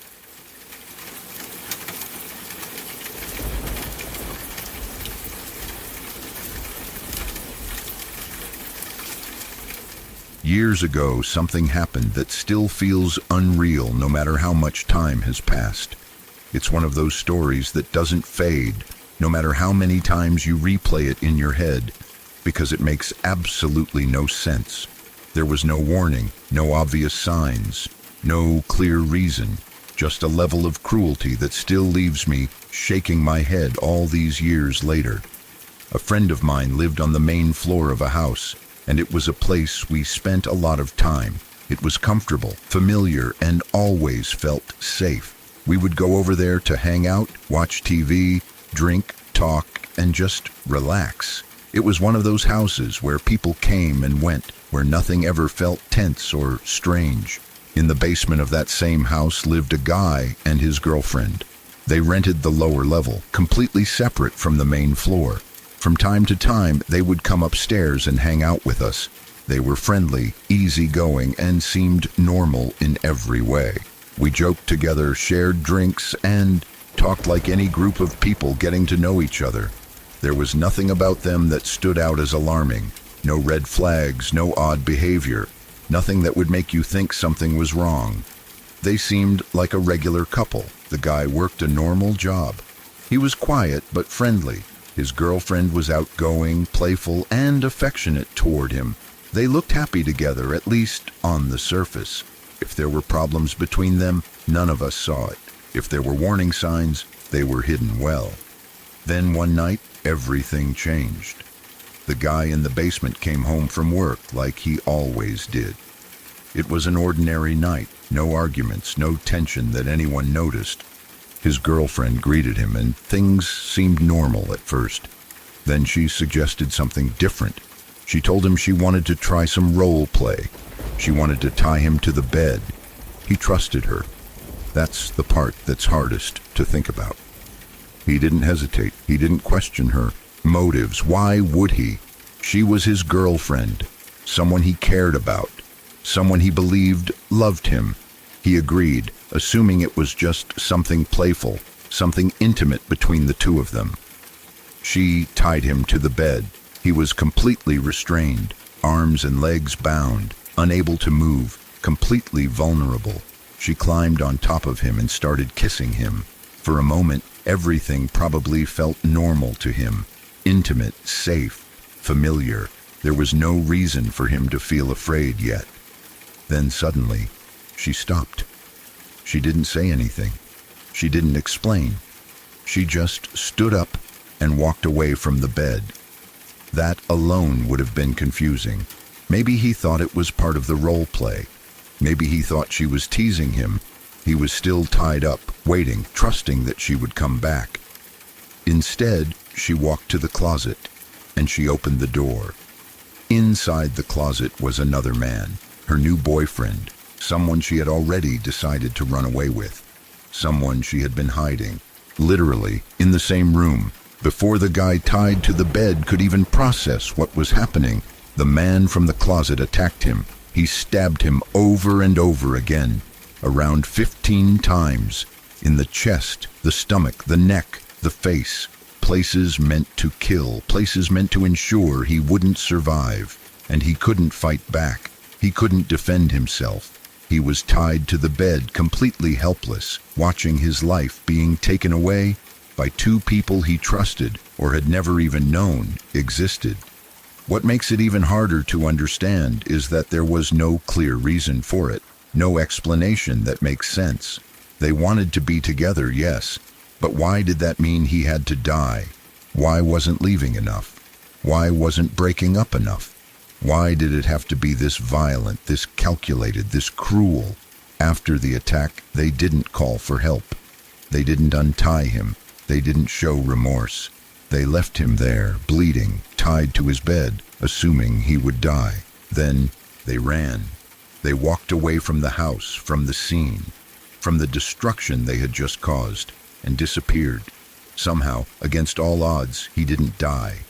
He was severely injured, losing blood, in unimaginable pain, but he was alive, and somehow he managed to make noise. He screamed, he yelled, he did whatever he could to be heard. Later, when my friend came home, he heard the yelling coming from the basement.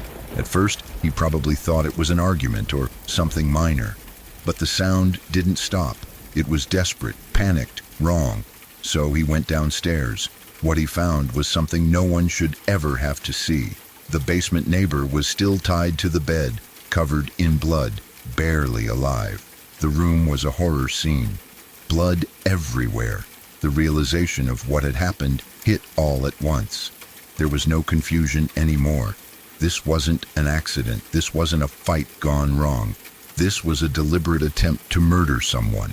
Emergency services were called.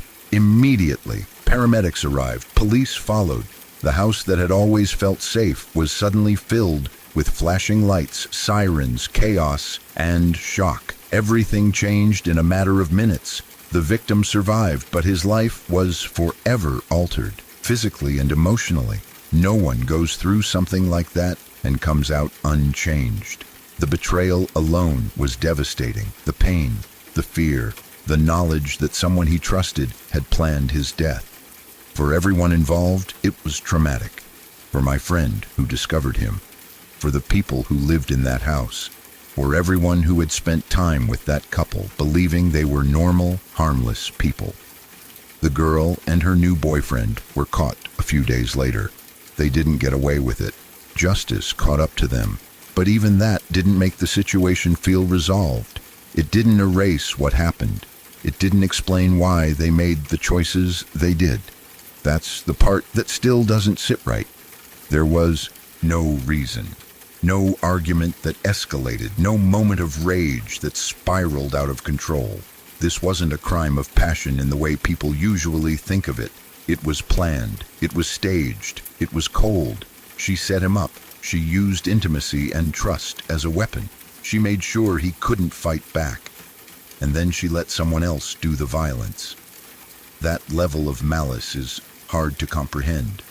Even now, years later, it's difficult to believe that something so horrific happened in such an ordinary place, involving people who seemed so normal. It's a reminder of how little we sometimes know about the people around us, how someone can laugh with you one day and be capable of something monstrous the next. It changed the way I think about trust. It changed the way I think about relationships. It changed the way I think about how evil can hide behind familiarity. The fact that he survived is nothing short of a miracle. The fact that they were caught brought some measure of justice. But the damage done that night can never be undone. For the victim, for the people who found him, for everyone who knew them and had to reconcile the image they had with the reality of what those two people were capable of. Even now, when I think about it, it feels unreal, like something out of a movie, but it wasn't fiction. It was real life, real people, real pain. And that's what makes it so disturbing, because it proves that sometimes the most horrifying things don't come from strangers in dark alleys. Sometimes they come from the people you sit with, joke with, and trust. Sometimes they come from behind closed doors, in places that feel safe, carried out by people who look just like everyone else. It's still hard to believe all these years later, but it happened.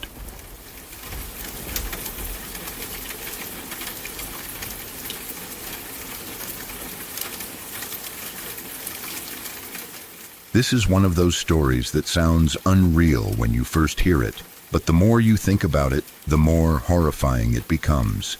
It comes from a time when workplace safety was very different from what it is today, when machines were powerful, unforgiving, and often poorly designed by modern standards. Back in the 1950s, commercial bakeries used massive dough mixing machines that were far larger and more dangerous than most people can imagine now. These mixers were enormous. Each one was roughly the size of a large bathtub, sometimes even bigger, and they could hold 600 pounds of dough or more at a time. They were built entirely of heavy metal, thick steel designed to handle constant use, weight, and pressure. Inside each mixer were large horizontal blades, 2 sets on opposite sides, rotating with tremendous force to knead and mix the dough evenly. Once those blades were moving, they didn't slow down easily. The machines were designed to be efficient, not safe. There were no modern safeguards, no automatic shutoffs, no sensors to detect movement or obstruction. The on and off switch was mounted on top of the machine, high enough that a worker had to climb or lean over the opening to reach it. To remove the finished dough, the entire mixing basin could be lifted using a hydraulic system, tilting it so the dough could be dumped out. In theory, it worked well. In practice, it was extremely dangerous. The bakery ran on shifts. One baker would come in late at night, around 10 p.m., to start the dough mixing process. His job was to get the dough prepared so that everything would be ready by the time the next workers arrived early in the morning. 2 more bakers were scheduled to come in about 4 hours later to continue the work and prepare the bread for baking. On one particular morning, those 2 bakers arrived as usual. When they walked into the bakery, everything seemed normal at first. The machines were running. The mixers were active, churning dough just like they were supposed to. The sound of heavy machinery filled the room, steady and loud, exactly what they expected to hear. But something felt off. The baker who was supposed to be there before them was nowhere to be found. His coat wasn't hanging where it should have been. His things weren't where he usually left them. They called out his name, assuming he might be in another part of the building, maybe taking a break or working on something else. There was no answer. At first, they probably assumed he had stepped out for a moment. Maybe he was in the restroom, maybe he had gone outside. But as time passed, concern started to creep in. The machines were still running, and that wasn't normal. Usually, the first baker would shut them down or at least be nearby when the next shift arrived. They began checking each mixer one by one. That's when they noticed something wrong with one of the batches of dough. Instead of the normal pale, off-white color of raw bread dough, this batch had a strange pink tint to it. It wasn't bright red, but it was unmistakably discolored. At first, they might not have understood what they were seeing. Dough can look different depending on ingredients, lighting, or mixing time.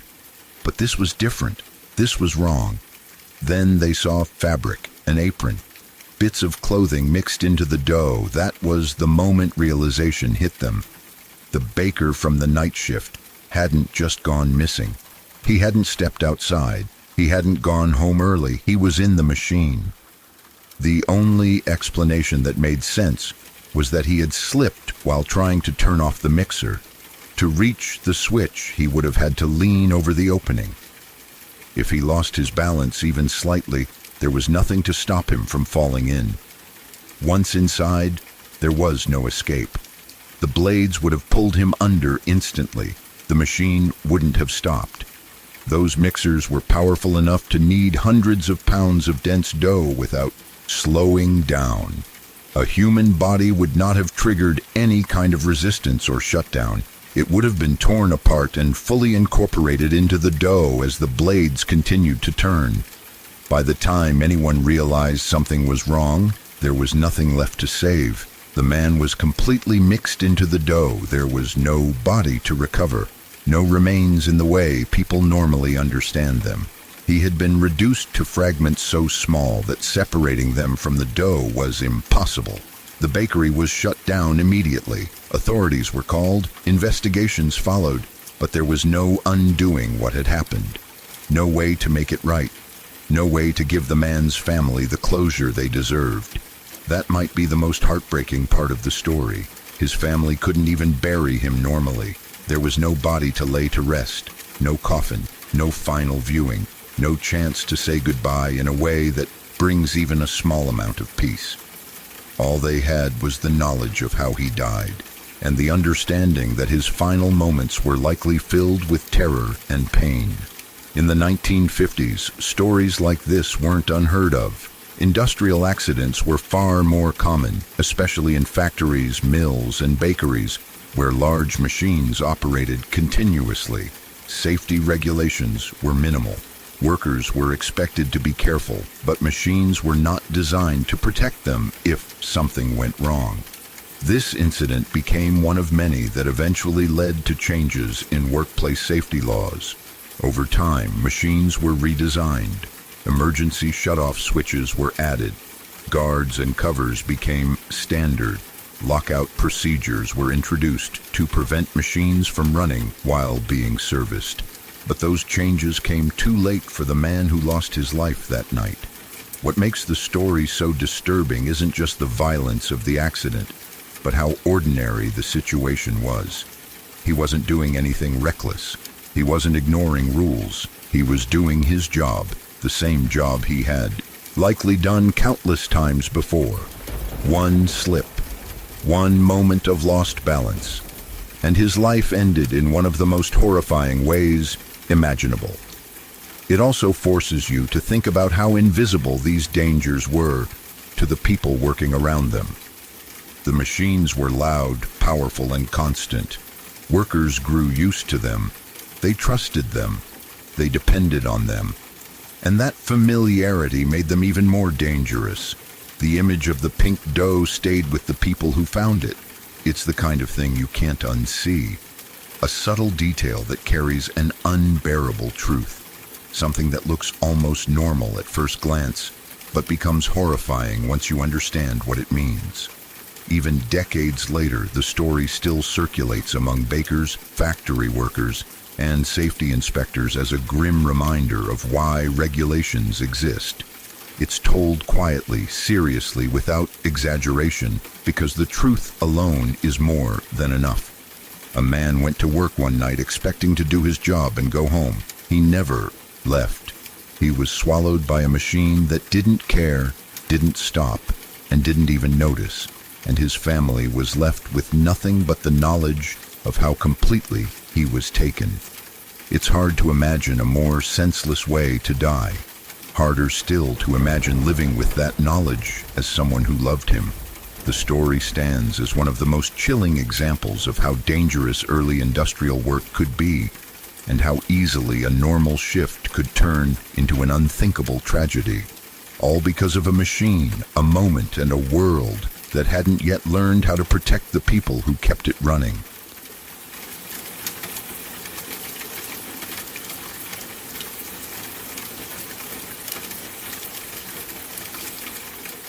I still remember how unreal this whole thing felt, because it started so quietly and then exploded into something I never thought I would be connected to, even indirectly. It's one of those experiences that permanently changes how you see your town, your classmates, and the idea of normal. I knew this kid from my pre-calculus class. I'll call him Frank. We weren't friends, not even close, but we shared a classroom, and that alone makes someone feel familiar. You see them several times a week, hear them answer questions, complain about homework, joke with friends. They become part of the background of your daily life. Frank was a pretty normal kid, at least on the surface. He wasn't quiet or withdrawn. He wasn't awkward or strange. If anything, he was fairly popular. People liked him. He had friends, a social life, and didn't stand out in any negative way. He was just another student trying to get through school like everyone else. Nothing about him set off alarms. At some point, rumors started circulating about something that had happened during a sleepover or a night he spent with a friend. I didn't know the details, and honestly, I didn't pay much attention at first. High school is full of rumors, and most of them are exaggerated or completely made up. From what I heard, Frank had some kind of episode. That's how people described it. Something intense. Something frightening. His friend apparently said it was terrifying to witness, but rumors stayed vague. No one seemed to know exactly what happened, and since I wasn't close to Frank, it didn't feel like my place to dig into it. It became one of those things people whispered about briefly and then moved on from. Life went on. Then one afternoon, after I got home from school, my phone rang. It was my friend Kate. Her family is deeply involved in emergency services. They volunteer with the fire department, ambulance work, and other first responder roles. Because of that, Kate often heard about serious incidents before the rest of us did. She sounded serious. She told me that something big was going on in our town.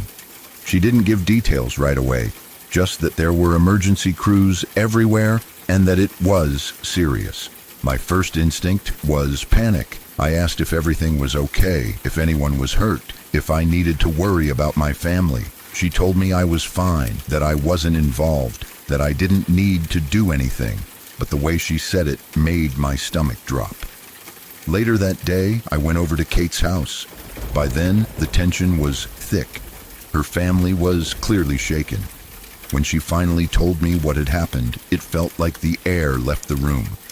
There had been a murder in our town. That alone was enough to rattle me. Things like that just didn't happen where we lived. This wasn't a big city. It wasn't a place you associated with violent crime.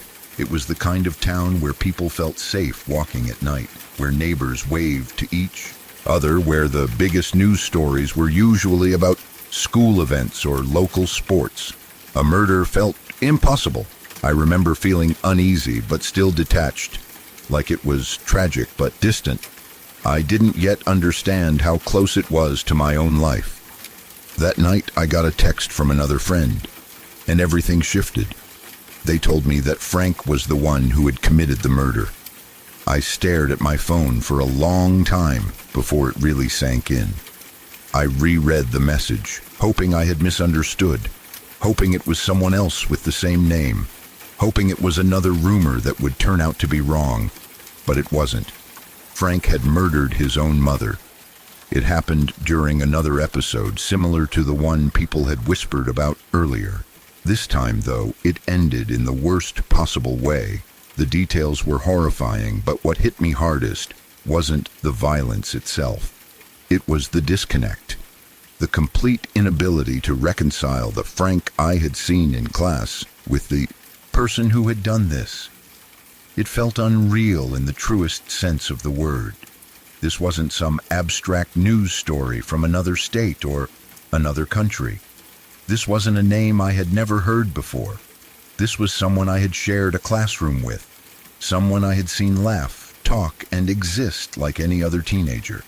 You always hear about murders happening somewhere else, on the news, in documentaries, in podcasts. They feel distant, almost fictional, because they don't touch your immediate world. You never expect them to happen in your town. You definitely never expect them to involve someone you recognize, even if you barely know them. For a while, everything felt off. School didn't feel the same. Walking into class felt strange, knowing that Frank's desk would be empty. People talked about it constantly, but always in hushed voices. Teachers avoided the subject. Students speculated, shared rumors, tried to piece together what had happened. There was shock. But there was also confusion. How could this happen? How could someone who seemed so normal do something so horrific? As more information came out, it became clear that Frank had severe mental health issues. He eventually pled insane and was sent to a state mental hospital instead of prison.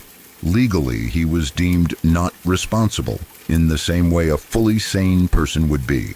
That didn't make it easier to process. If anything, it made it more complicated. On one hand, there was sympathy. Mental illness is real, and severe episodes can completely detach someone from reality. On the other hand, there was the undeniable fact that someone had lost their life. His mother was gone. A family was destroyed. A community was shaken. There was no clean way to feel about it.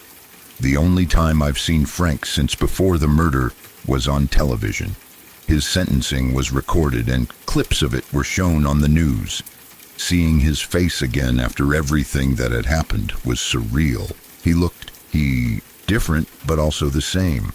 Familiar features, but behind them was something broken, something unreachable. It was disturbing to realize that the next time I saw him, it wasn't in a classroom or hallway, but on a screen tied to one of the worst crimes our town had ever seen. I don't know if or when he'll ever be released. I don't know what kind of life he could possibly live if he were. That question haunts me more than I expected. What happens to someone like that? How do you reintegrate into a world that knows what you did? How do you live with that knowledge yourself? How does anyone trust you again, even if the crime happened during a mental break? And what about the people around him? The friends who slept over at his house, the classmates who joked with him, the teachers who taught him, the neighbors who waved hello. All of us were forced to confront a terrifying truth. You don't always know what's happening inside someone's head. You can sit next to someone every day and have no idea they're struggling with something that severe. You can laugh with someone, study with them, see them as just another person, and still be completely unaware of how close they are to losing control. For a long time after, I found myself questioning everyone around me, not in a paranoid way, but in a quiet, unsettling way.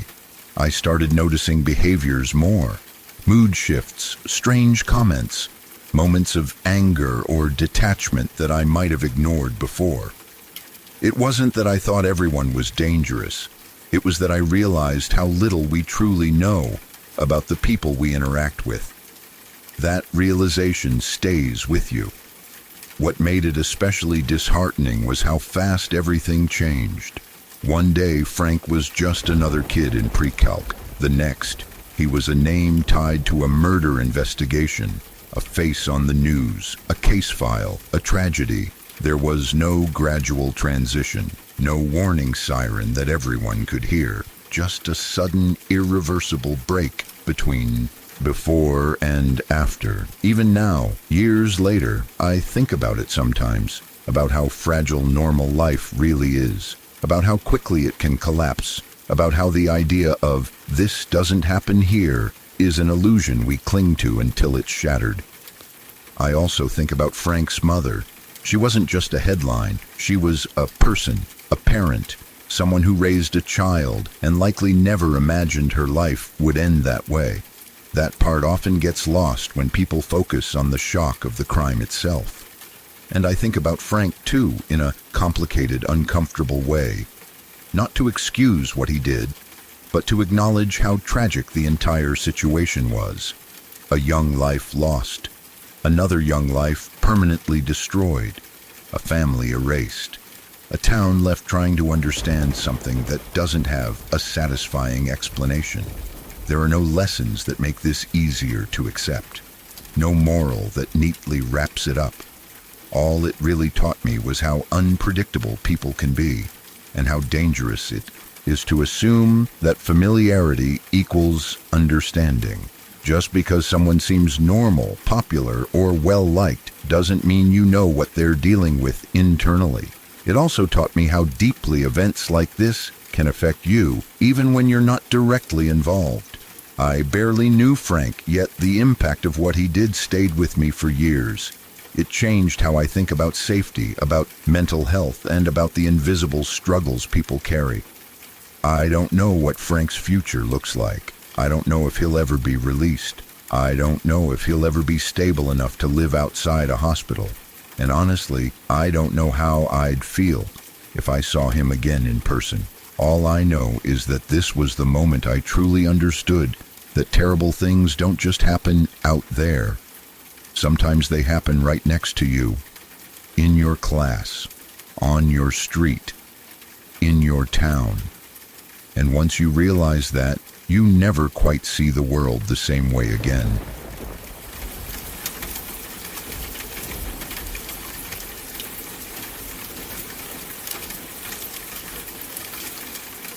On the 6th of August, 1998, something deeply disturbing happened in the small village of Bocinja, in Bosnia and Herzegovina.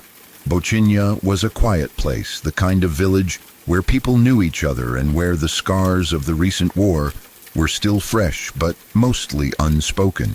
The Bosnian War had officially ended only a few years earlier, but its impact was everywhere.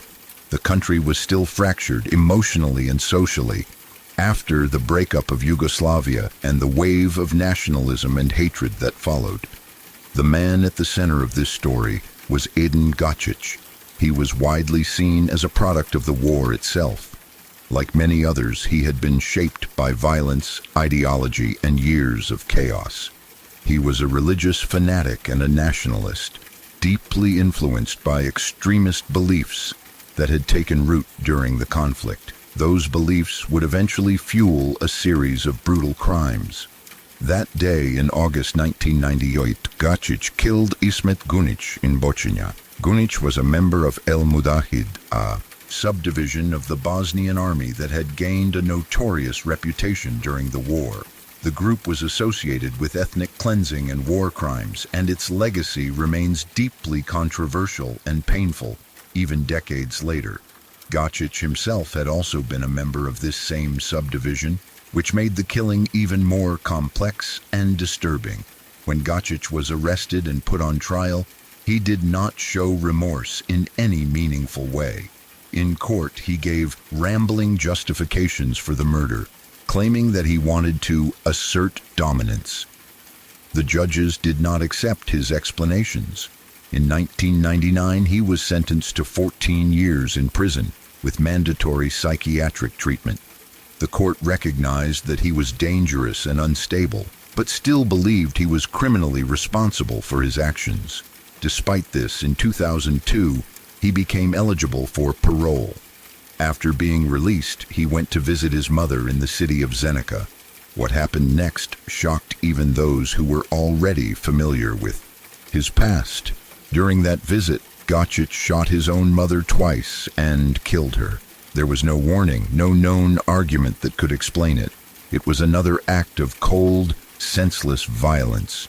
He attempted to flee the country afterward, but his escape did not last long. He was captured on a train in Montenegro shortly after the murder.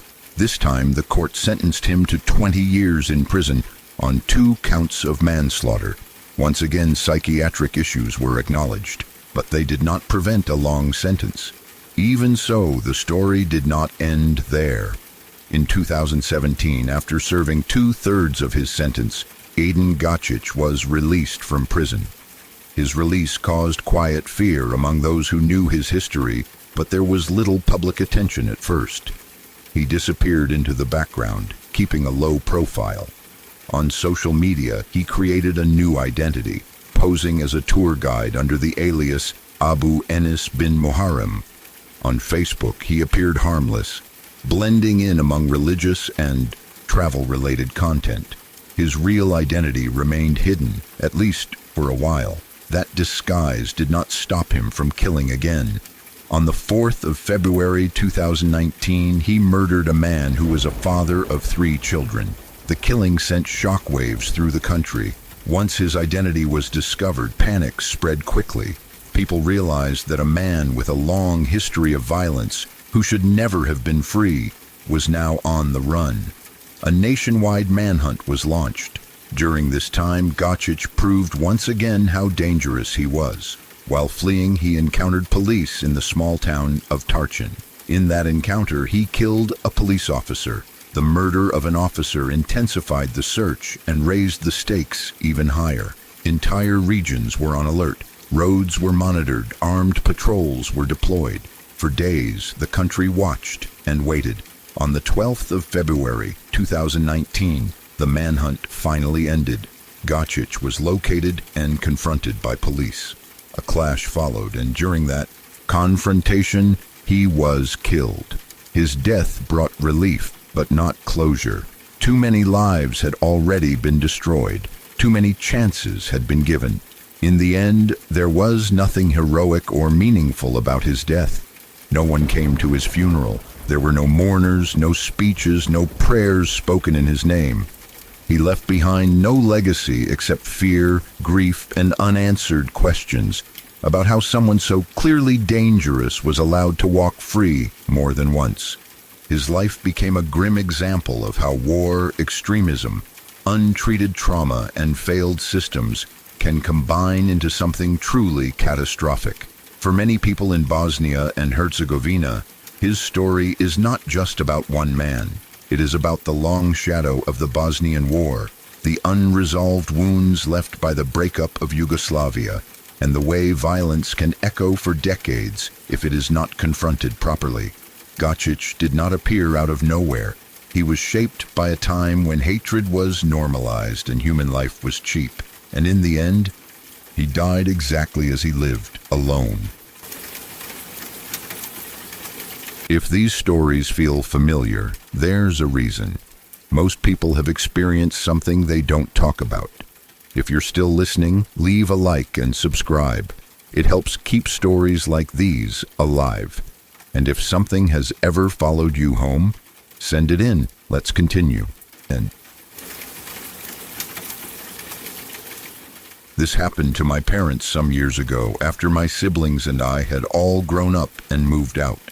They were empty nesters by then, still living in the big family house where we had all been raised. The house felt different without kids in it, quieter, slower, and at night especially, it could feel almost too still. It was a normal night. Nothing unusual had happened that day. My parents had gone to bed at their usual time, the house locked up, the dogs settled. They were both fast asleep when suddenly my mom was jolted awake by a sound that immediately put her on edge. There was frantic knocking at the front door.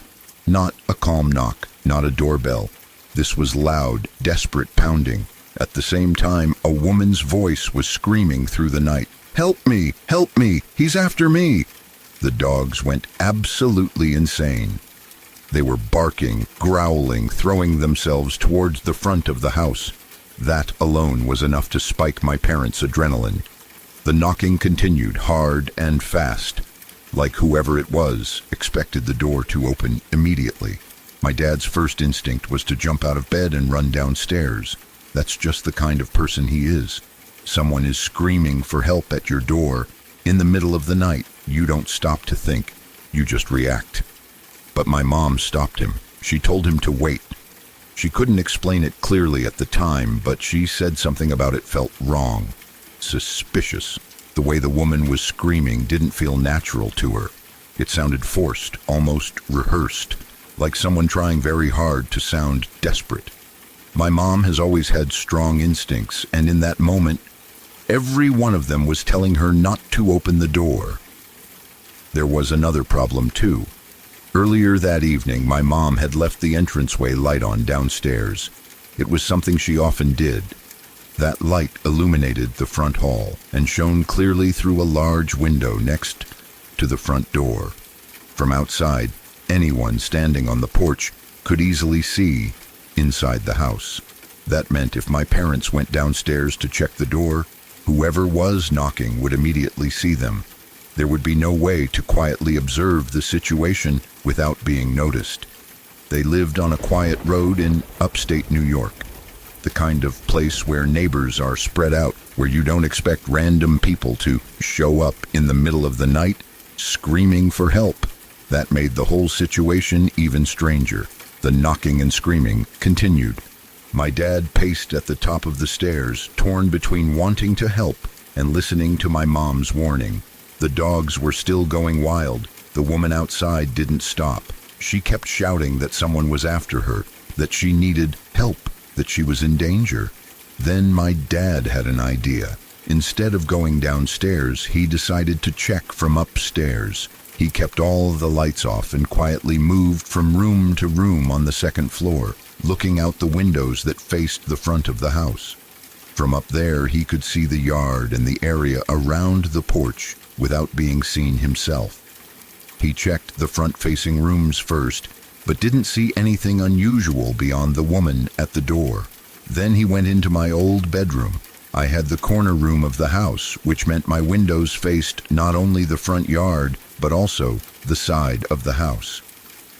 Almost by chance, he glanced out the side window.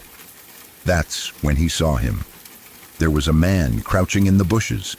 He was positioned close to the house, low enough to be hidden from view unless you were looking from the right angle. He wasn't standing casually. He wasn't walking by. He was hiding, waiting. In that moment, everything clicked.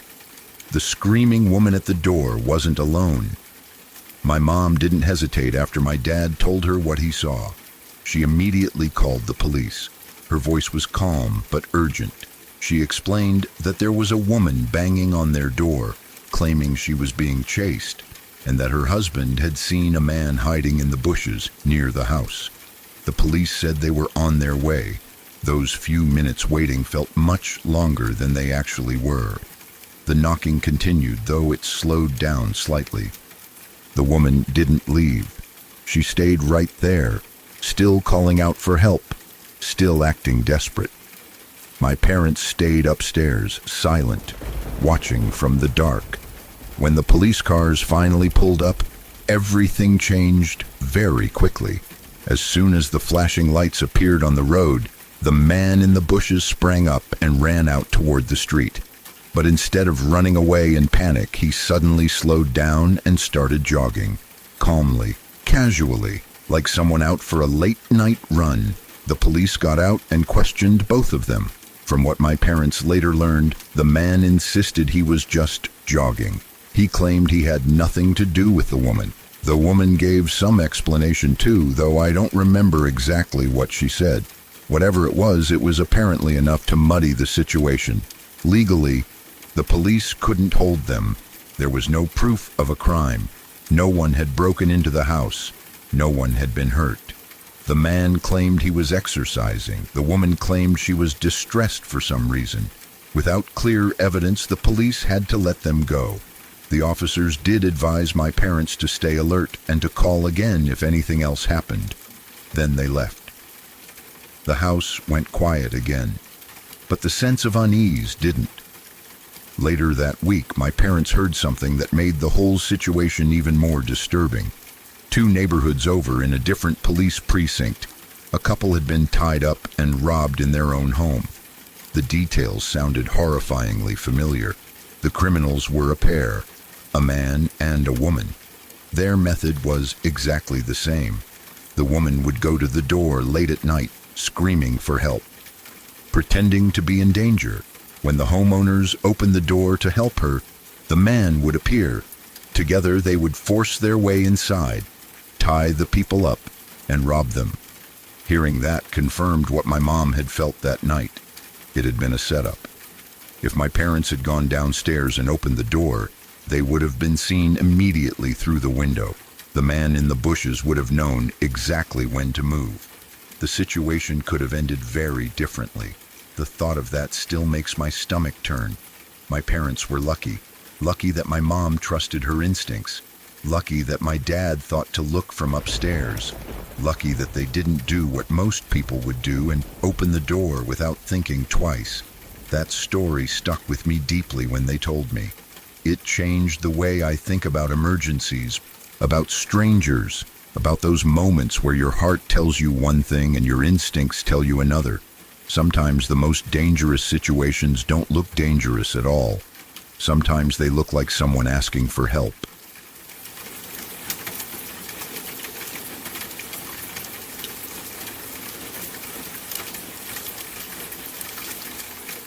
My mom told me this story years ago, but it has never really left my mind. Even now, when I think about it, it makes me feel uneasy in a way that's hard to describe. It's one of those stories that doesn't rely on jump scares or dramatic moments. It's frightening because of how quiet it is, how ordinary it starts, and how close it comes to something unimaginably worse. My mom and I actually went to university in the same city, just many years apart. The university she attended back then was later renamed and eventually became the same university I went to. Because of that, whenever she talked about her student days, it always felt strangely familiar to me. The streets she mentioned, the neighborhoods, the types of houses students lived in, I could picture all of it clearly because I had walked those same paths myself. When my mom was a student, she lived in shared housing, like many students do. It was a typical setup, several young women living together, each with their own room, sharing common spaces like the kitchen and bathroom. It wasn't fancy, but it was affordable and close to campus. The kind of place where doors were often locked out of habit, but not because anyone truly felt unsafe. At some point during her time living there, the house started experiencing break-ins. The first time it happened, everyone was shaken, but also confused. Someone had clearly been inside the house without permission, but nothing obvious seemed to be missing. No electronics were gone, no money, no big, noticeable items. It was unsettling, but also strange.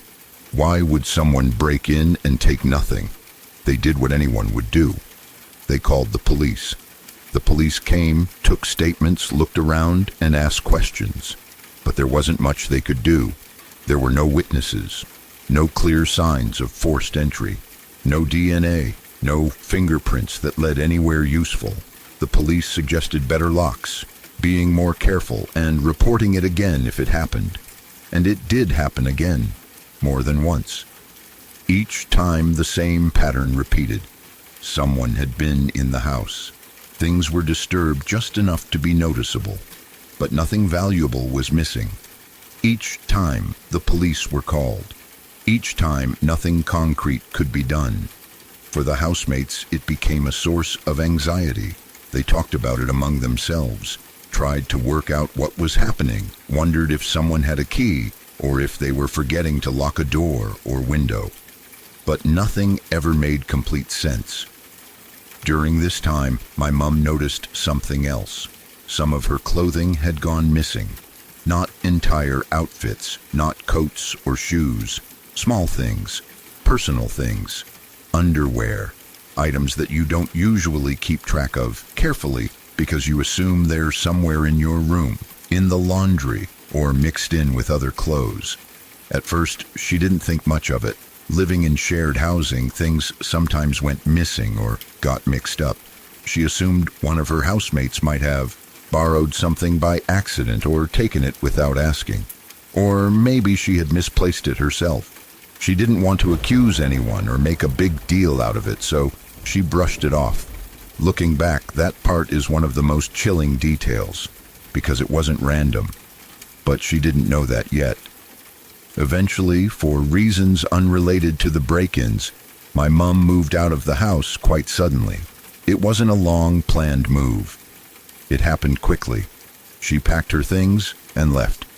And her room didn't stay empty for long. Another girl moved into her room shortly afterward. What happened next is the part that still makes my stomach drop. Either the same night the new girl moved in, or the night after, someone broke into the house again. This time, it wasn't just a break-in. The girl staying in my mom's old room was raped. The attack was violent and traumatic, and it shattered any illusion that these earlier break-ins had been harmless or meaningless. The police response this time was very different. This wasn't just someone trespassing anymore. This was a serious crime, and it triggered a much larger investigation. The attacker was eventually caught. He became known as the bedsit rapist, named after the types of student accommodations he targeted. His pattern began to emerge as the investigation continued. He didn't choose his victims randomly. He stalked them. He watched them. He learned their routines. One of the key parts of his method was breaking into their homes before the attack. He would enter quietly, sometimes multiple times without being noticed. And he wouldn't steal valuables. He would steal personal items, clothing, underwear, things that gave him a sense of ownership and control over his target. When the police pieced all of this together, they realized something horrifying. My mom had been his target. A police officer contacted her directly after the arrest. They explained that based on the evidence, the missing clothing, and the pattern of break-ins, they believed he had been stalking her specifically. The earlier break-ins weren't random attempts. They were part of his process. He had been watching her, but because she moved out so suddenly, he didn't realize she was no longer living there. He came back to the house, broke in again, and assaulted the girl who had moved into her room instead. That realization is what makes this story so difficult to think about. My mom wasn't attacked, not because he wasn't planning to hurt her, but because she happened to leave at the right time. A decision that probably felt ordinary at the time ended up saving her from something life-altering or worse. At the same time, another girl suffered because of that mistake, because he didn't know his intended target was gone. There's no relief in that fact, only horror. When my mom told me this story, she didn't dramatize it. She didn't cry or raise her voice. She told it calmly, almost matter-of-factly, but I could hear the weight of it underneath her words, the knowledge that she had been watched, that someone had been inside her room, that someone had taken her clothes, that she had unknowingly lived alongside a growing threat. It still chills me when I think about how easily it could have gone unnoticed forever. How easy it was to explain away the missing items. How easy it was to assume harmless reasons. How quiet and patient the danger was. What scares me most is how normal it all felt at the time. A student house, minor break-ins, a few missing items. Nothing that screamed immediate danger until it was too late for someone else. Whenever I walk through the city where we both studied, I think about that. About how thin the line is between safety and catastrophe. About how predators don't always announce themselves with violence right away. Sometimes they start by watching, by taking small things, by testing boundaries. And sometimes survival comes down to timing, chance, and a sudden change in plans. That knowledge stays with me. It always will.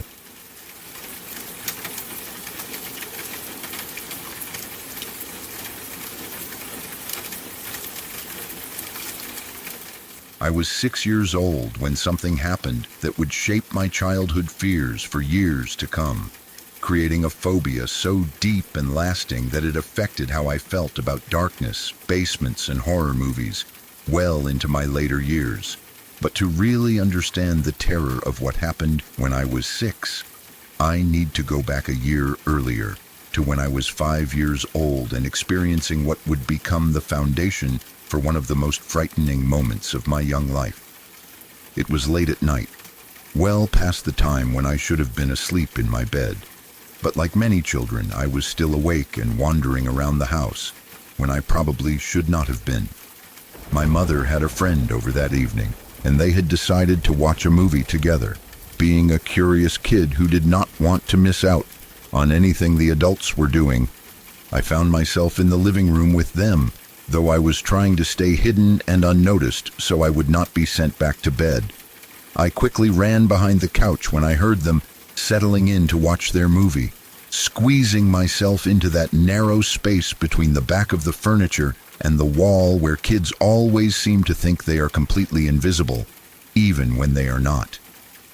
From my hiding spot, I could see the television screen and hear everything that was happening in the movie they had chosen to watch. The movie was called Mama, a horror film that probably seemed like a perfectly reasonable choice for two adults looking for some entertainment on a quiet evening at home. Now, looking back on it as an older person, Mama is not really that scary compared to a lot of other horror movies out there. It has some creepy moments and unsettling imagery, but it is not the most terrifying thing ever made. However, when you are 5 years old and watching a horror movie for essentially the first time, especially when you are watching it secretly from behind a couch late at night, the experience is completely different. At that age, you do not have the ability to separate fiction from reality the way adults do. You do not understand special effects or movie makeup, or the fact that what you are watching is just actors performing a script. Everything feels real and immediate and genuinely threatening. The movie Mama tells the story of a ghostly maternal figure who haunts and terrorizes children. And for a 5-year-old watching from behind a couch in a dark room, every scene was absolutely petrifying. The images of this supernatural entity, the way she moved, the sounds she made, the fear on the faces of the characters in the movie, all of it burned itself into my young brain with an intensity that I could not shake off even after the movie ended. I was frozen behind that couch, too scared to move or reveal myself, watching something that my mind was completely unprepared to process. When the movie finally ended and I managed to sneak back to my room, the damage had already been done. The images from Mama were stuck in my head, playing over and over again every time I closed my eyes or found myself in a dark room. That night was the first of many sleepless nights, the beginning of a period of my childhood that would be dominated by nightmares and fear.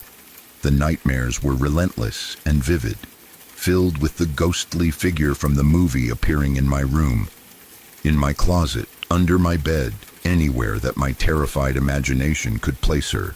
These nightmares continued until I was 8 years old. That is 3 full years of being haunted by a movie I watched when I was 5. 3 years of being afraid to go to sleep because I knew what kinds of dreams would be waiting for me.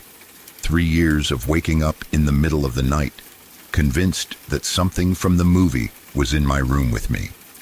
The fear was all-consuming and affected every aspect of my life.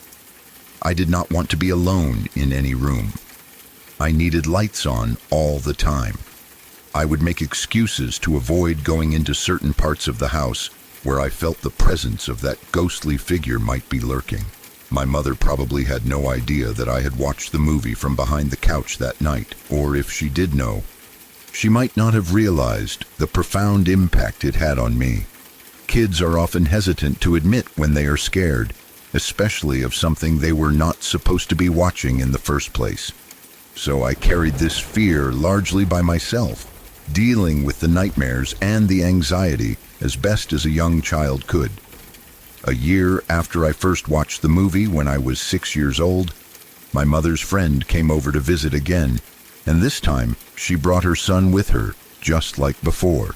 He was 11 years old, significantly older than me, and with all the confidence and bravado that comes with being nearly a teenager. While I was settling in for the evening, he ended up in the second bed in my room, and we started talking the way kids do when they are supposed to be going to sleep but are not quite ready to yet. I told him about the movie Mama and how scary it had been for me, probably hoping for some sympathy or understanding from an older kid who might validate my fears. But he did not care at all about my terror. He was 11, and as he made sure to let me know, he had seen much scarier movies than that. To him, Mama was probably just a mildly creepy film that did not merit the kind of fear I was expressing. He could not understand, or chose not to understand, that what is scary to a 5-year-old watching a horror movie for the first time is completely different from what might scare someone who is older and more experienced with the genre. His dismissal of my fear probably stung a bit, that feeling of being made to feel silly or childish for being afraid of something that seemed so real and threatening to me. But I did not push the issue, and we eventually settled down for the night. This visit seemed like it would be unremarkable, just another evening where my mother's friend came over with her son, and nothing particularly notable happened. But then, a year later, when I was 7 years old, the friend and her son came over to visit yet again. By this point, I was still clearly and obviously scared of the movie Mama. The nightmares had continued. The fear had not diminished. And anyone who paid attention could tell that this movie had left a lasting mark on me. The friend's son, now 12 years old, was well aware of my ongoing fear because we had talked about it during previous visits and because it was probably obvious from the way I acted and the things I said. What happened next showed a level of cruelty that some older kids seem to specialize in, that particular kind of meanness that comes from knowing exactly what terrifies someone and choosing to exploit that fear for their own entertainment. He told me to go into the basement bathroom and wait there for him. I am not sure why I agreed to do this. Maybe he framed it as a game or a challenge. Maybe he said he wanted to show me something. Maybe I was just naive enough to trust that he would not do anything to hurt or scare me. Whatever the reason, I went down to the basement and into the bathroom, probably already feeling a bit uneasy because basements are inherently scary places for children, especially children who are already dealing with fears related to horror movies. I was waiting in that basement bathroom, probably wondering what was taking so long and starting to feel increasingly nervous about being down there by myself in a space that already felt creepy and isolated. The basement bathroom was likely not a very inviting place to begin with its concrete walls and dim lighting and the particular atmosphere that basement rooms always seem to have. Every sound would have seemed amplified, every shadow would have looked potentially threatening, and my imagination would have been working overtime, filling in the darkness with possibilities drawn from the nightmares that had been plaguing me for years. Before I knew what was happening, he came into the bathroom, but he was not just walking in to talk to me or to tell me the game was over. He had put on a Halloween costume, something that probably resembled or reminded me of the ghost from Mama, or was just generically scary enough to trigger all of my deepest fears. The moment I saw him in that costume, my heart must have stopped. For a split second, my terrified brain probably could not distinguish between the costume and the actual thing I had been afraid of for years. This was the nightmare becoming real, the thing I had been scared of finally appearing in front of me. Then he started screaming, adding sound to the visual horror and overwhelming my senses completely. The screaming echoed in the small bathroom space, bouncing off the hard surfaces and becoming even more disorienting and frightening. Before I could react or try to run away or do anything to protect myself, he shut off the light, plunging the bathroom into complete darkness. Suddenly I could not see anything, could not orient myself, could not tell where he was or what was happening. The darkness made everything infinitely worse, removing my ability to use my eyes to understand my surroundings and leaving me completely vulnerable. And then he grabbed me. In the pitch-black bathroom, with the echoes of his screaming still ringing in my ears and my mind reeling from the sight of him in that costume, I felt hands grabbing at me, and I completely lost any composure I had left. The combination of the costume, the screaming, the sudden darkness, and the physical grabbing was too much for my 7-year-old brain to handle. It was every nightmare I had ever had come to life all at once, concentrated into a few seconds of pure terror that felt like it would never end. I fell to the ground, my legs giving out completely as my body went into a kind of shock. I started crying, not just quiet tears, but the kind of full-body sobbing that comes from being completely overwhelmed by fear and betrayal and confusion. This was not just being scared by a movie anymore. This was being actively terrorized by someone I had trusted, someone who knew exactly how afraid I was and had chosen to weaponize that fear against me in the cruelest way possible. This moment in that basement bathroom became the scariest thing I had ever experienced up to that point in my life, surpassing even the original viewing of the movie that had started all of this. The movie had been frightening because of what I saw on a screen, but this was real. This was happening to me in my own house, perpetrated by someone who I thought was at least somewhat of a friend, or at least someone who would not hurt me. The betrayal and the fear combined into something that went beyond what a horror movie could ever accomplish. The aftermath of this incident was probably chaotic. My mother and her friend must have heard my crying and come down to the basement to find out what had happened. There would have been explanations and apologies, probably some anger directed at the boy who had done this to me, and attempts to comfort me and calm me down. But no amount of explanation or apology could undo what had just happened, or erase the memory of those few terrifying moments in the dark bathroom. This experience likely extended and intensified the nightmares that I had already been dealing with for years. Now I had a new traumatic memory to add to the collection, a real-life event that proved that the scary things could jump out of the screen and into my actual life. The basement bathroom probably became a place I refused to go into for a long time afterward. The trust I had in older kids, or at least in that particular older kid, was completely shattered. Looking back on it now as an adult, I can see the incident for what it was.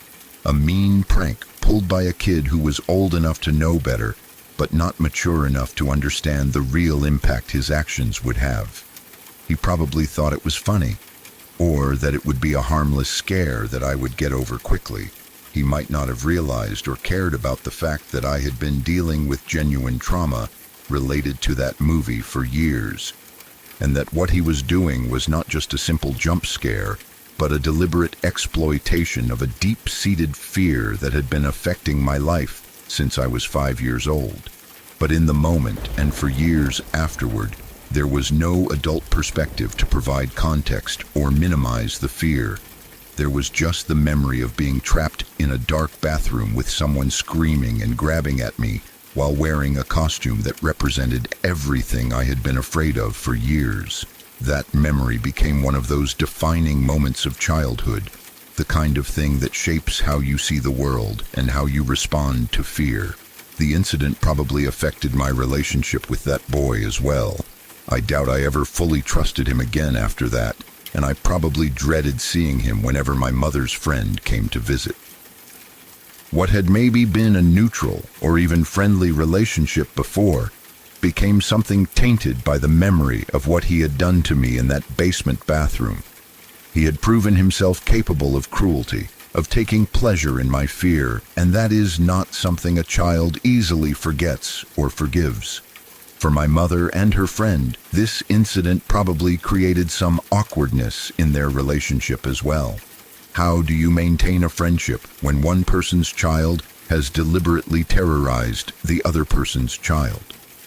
There would have been difficult conversations, expectations that the boy would apologize or be punished in some way, and a lingering tension around the question of whether he truly understood how wrong his actions had been. The experience also taught me some unfortunate lessons about vulnerability and trust. I learned that sharing your fears with others, especially with older kids who might not take them seriously, can open you up to being exploited and hurt. I learned that not everyone will respect your feelings or care about your emotional well-being.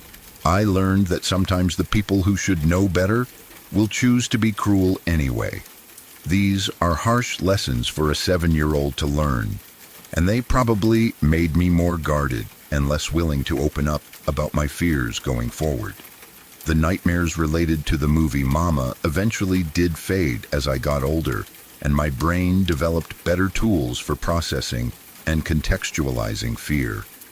By the time I was 8 or 9, the images from the movie no longer had the same power over me that they had when I was younger. But the memory of what happened in that basement bathroom never lost its edge. It remained sharp and vivid, a reminder of a time when I was vulnerable and someone chose to take advantage of that vulnerability in the worst possible way. Now, looking back on the whole experience from the perspective of someone much older, I can see the entire arc of what happened.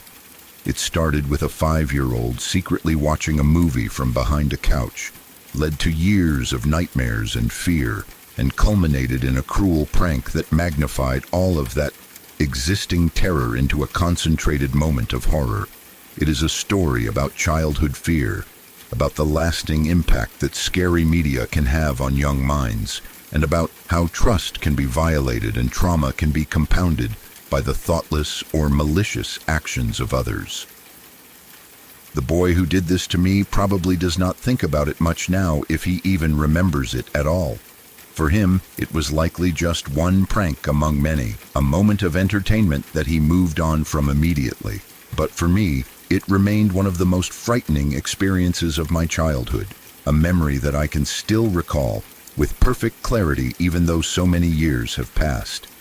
That is often how these things work.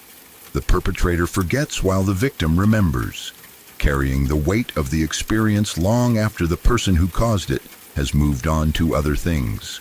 The basement bathroom where it happened probably still exists, maybe in the same house, or maybe not if my family moved at some point.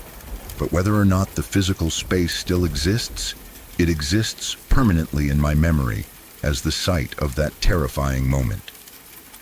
Every detail is still there. The feel of the floor when I fell, the sound of the screaming echoing off the walls, the absolute darkness when the light went out, the sensation of being grabbed and not knowing what was happening or how to make it stop. These sensory memories remain vivid and accessible, testament to how deeply fear can carve itself into our minds when we are young and vulnerable.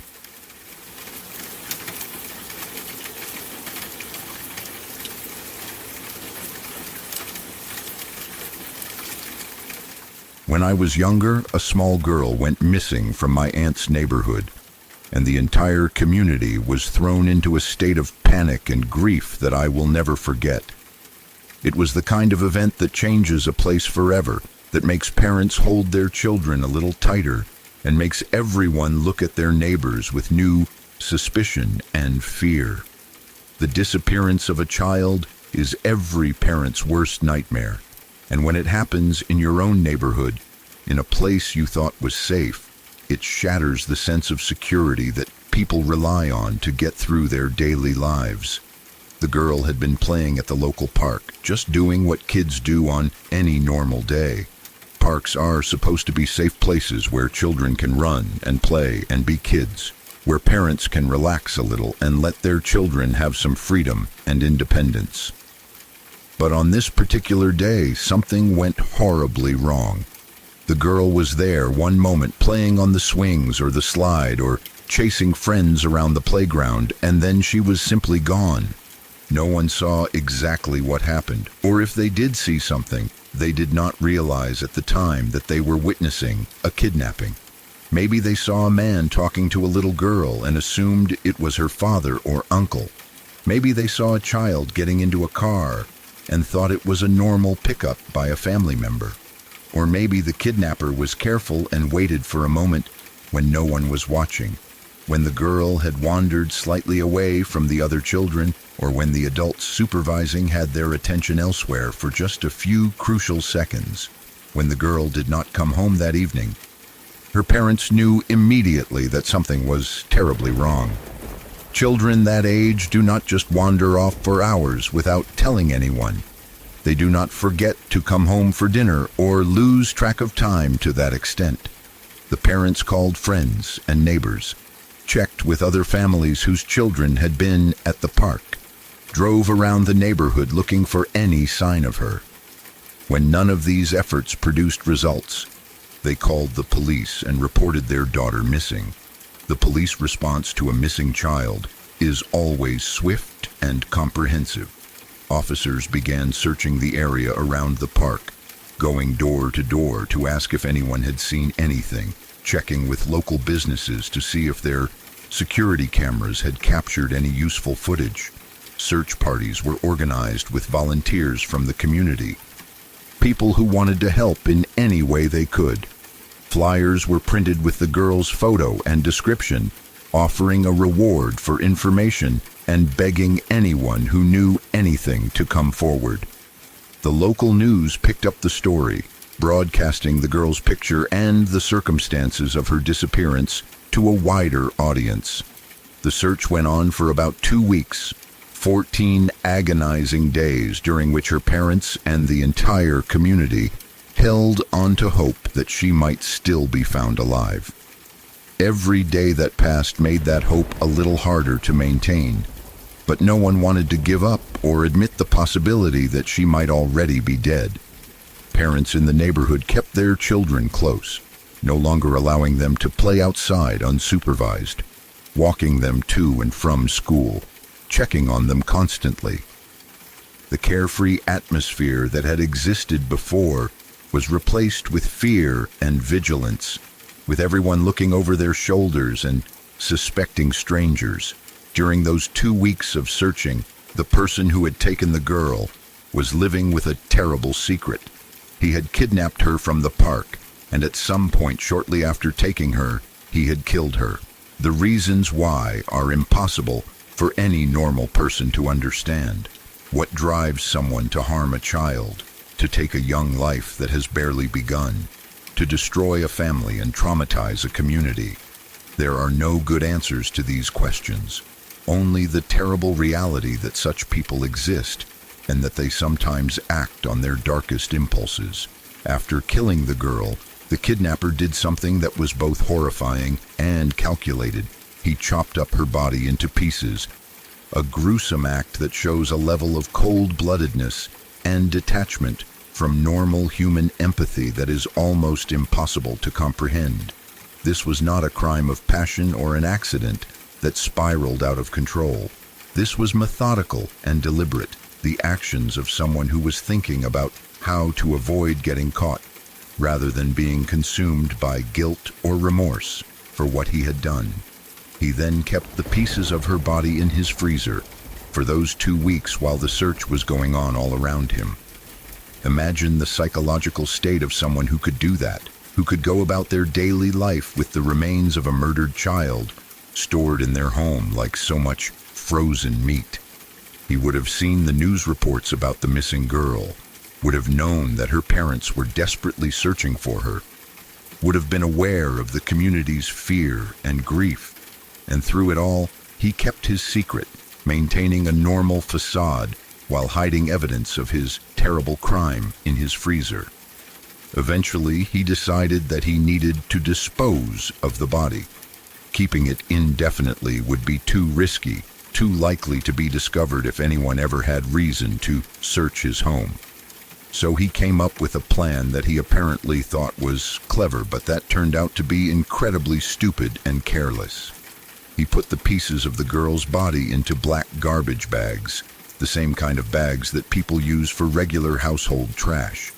Then he placed these bags next to the regular trash bags that were set out for collection, apparently believing that the garbage men would simply pick them up along with everything else and take them to the landfill, where they would be buried and never found. This plan showed a fundamental lack of understanding about how trash collection works and how human remains behave. Bodies, even when frozen and chopped up, have a distinct and unmistakable smell as they begin to decompose.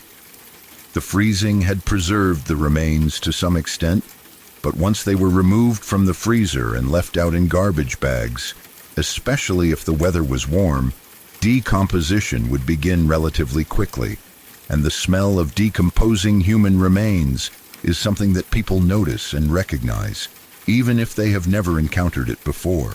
It is not a smell that can be easily mistaken for regular garbage or ignored.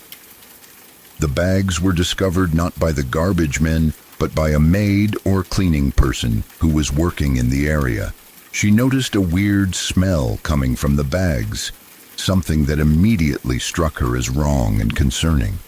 Instead of just ignoring it or assuming it was just particularly nasty trash, she decided to investigate. Maybe she had a strong sense of intuition that told her this was something more serious than ordinary garbage. Maybe the smell was so bad that she felt she needed to identify the source before it got worse. Or maybe she had been following the news about the missing girl, and some instinct told her that these bags might be connected to that case. When she checked the bags and saw what was inside, the horror and shock must have been overwhelming. She had stumbled upon the remains of a murdered child, the little girl that the entire community had been searching for.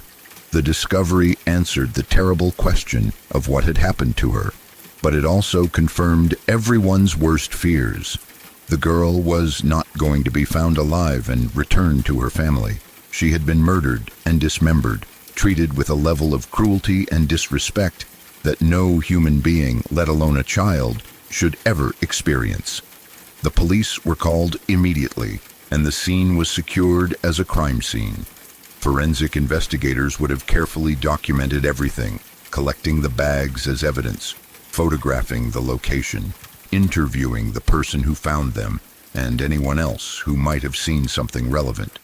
The bags and their contents would have been taken to the medical examiner's office for analysis, to confirm the identity of the victim and to look for any evidence that might point to who had killed her.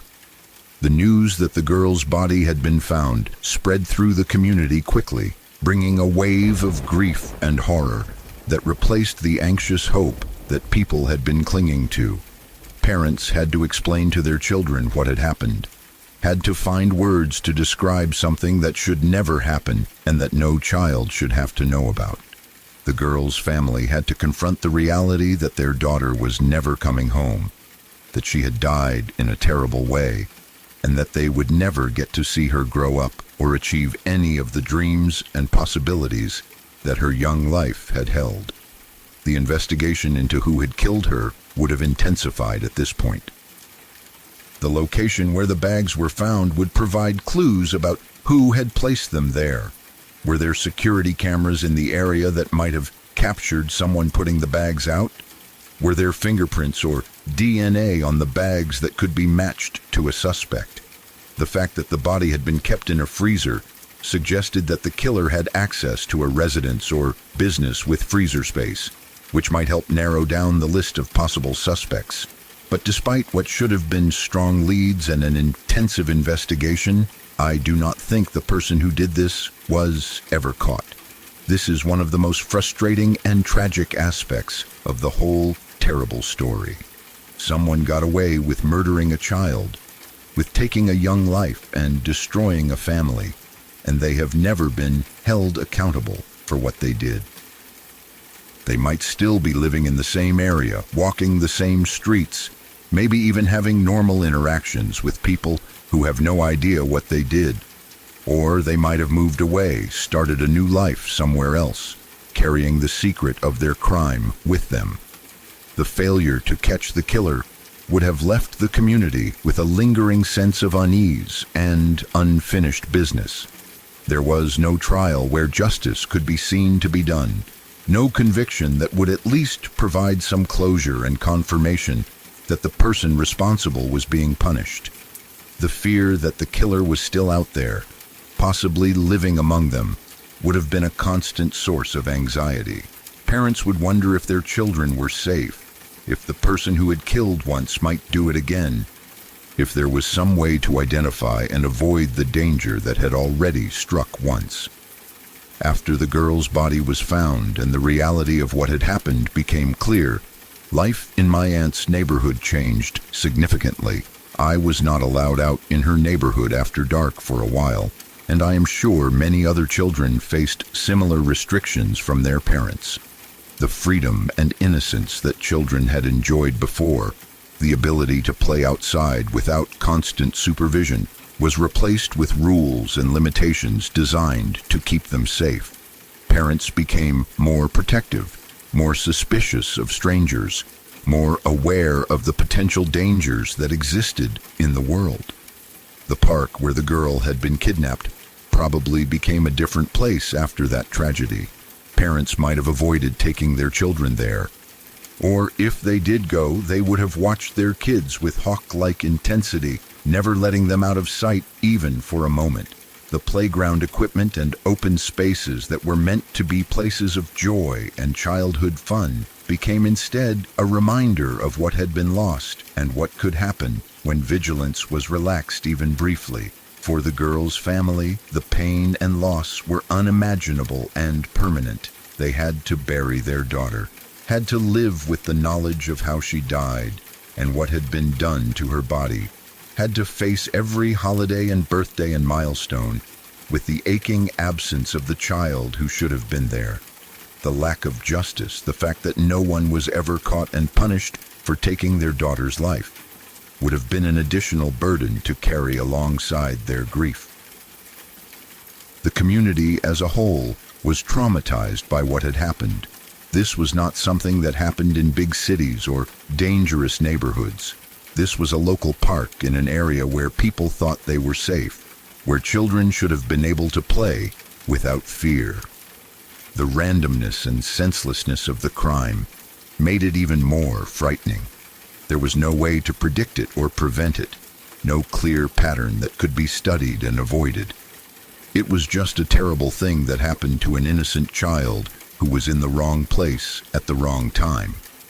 Years later, the case probably remains officially open, sitting in some cold case file waiting for new evidence or a confession that might never come. Advances in forensic technology might offer new possibilities for solving old crimes. And there is always a chance that DNA evidence that was collected but could not be analyzed at the time might yield results with newer techniques.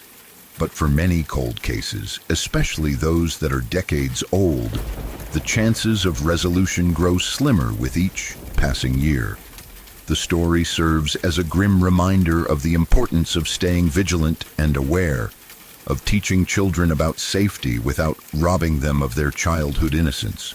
of building communities where people look out for each other and report suspicious behavior. It shows how quickly tragedy can strike and how profoundly it can affect everyone involved, from the immediate family to the wider community, to children like me who were growing up in the shadow of this terrible event. I think about that little girl sometimes, wondering what kind of person she would have grown up to be if she had been given the chance. I think about her parents and family members carrying their grief through the years, never getting the justice or closure they deserved. And I think about the person who did this, who took a child's life and got away with it.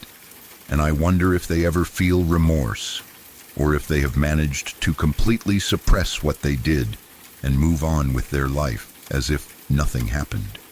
The neighborhood where my aunt lives eventually returned to something resembling normal life, but the memory of what happened never completely faded. Parents still tell their children to be careful, still hold their hands a little tighter in public places, still feel a flutter of fear when a child is a few minutes late coming home. The tragedy became part of the neighborhood's history, a dark chapter that people remember and that shapes how they think about safety and community and the fragility of the things we take for granted. For me personally, the event had a lasting impact on how I viewed the world. I learned at a young age that terrible things can happen anywhere, that danger does not always announce itself clearly, and that not all stories have happy endings or justice being served. The restrictions placed on me after the girl's body was found, not being allowed out after dark in my aunt's neighborhood, were frustrating at the time but made sense in the context of a community trying to protect its children from an unknown threat. The fact that the killer was never caught means that somewhere, someone knows what happened. Either the killer himself carries that knowledge, or perhaps someone close to him noticed something suspicious and chose to remain silent. The burden of that secret, whether carried by one person or shared by multiple people who suspected but said nothing, is a heavy one. The truth about what happened to that little girl, the full details of how she was taken and killed and why, may never be fully known. And that uncertainty, that lack of resolution, is yet another tragedy layered on top of the loss of a young life. The black garbage bags that were found by the maid that day became evidence in an unsolved crime, physical proof of a terrible act, but not enough to lead to an arrest and conviction. They represented both the brutality of what had been done and the carelessness of someone who thought they could dispose of a human being like ordinary trash. The smell that led to their discovery was the final indignity suffered by the victim, but it was also what brought the truth to light and at least gave the family the ability to lay their daughter to rest properly. This story, like too many others, remains unfinished. The questions outnumber the answers. The pain continues long after the immediate crisis has passed, and justice remains elusive. But the memory of what happened and the impact it had on everyone involved serves as a reminder of why we must protect the vulnerable, why we must remain vigilant, and why we must never give up seeking justice for victims, even when the path forward seems impossible.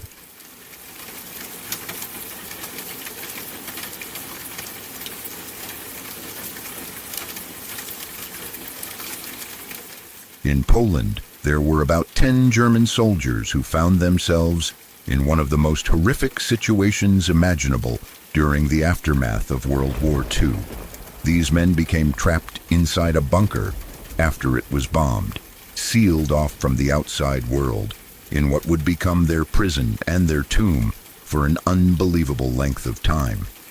The bunker that had been designed to protect them from enemy fire instead became a dark, underground hell, where they would spend years of their lives slowly withering away, cut off from sunlight, fresh air, and any connection to the world above them.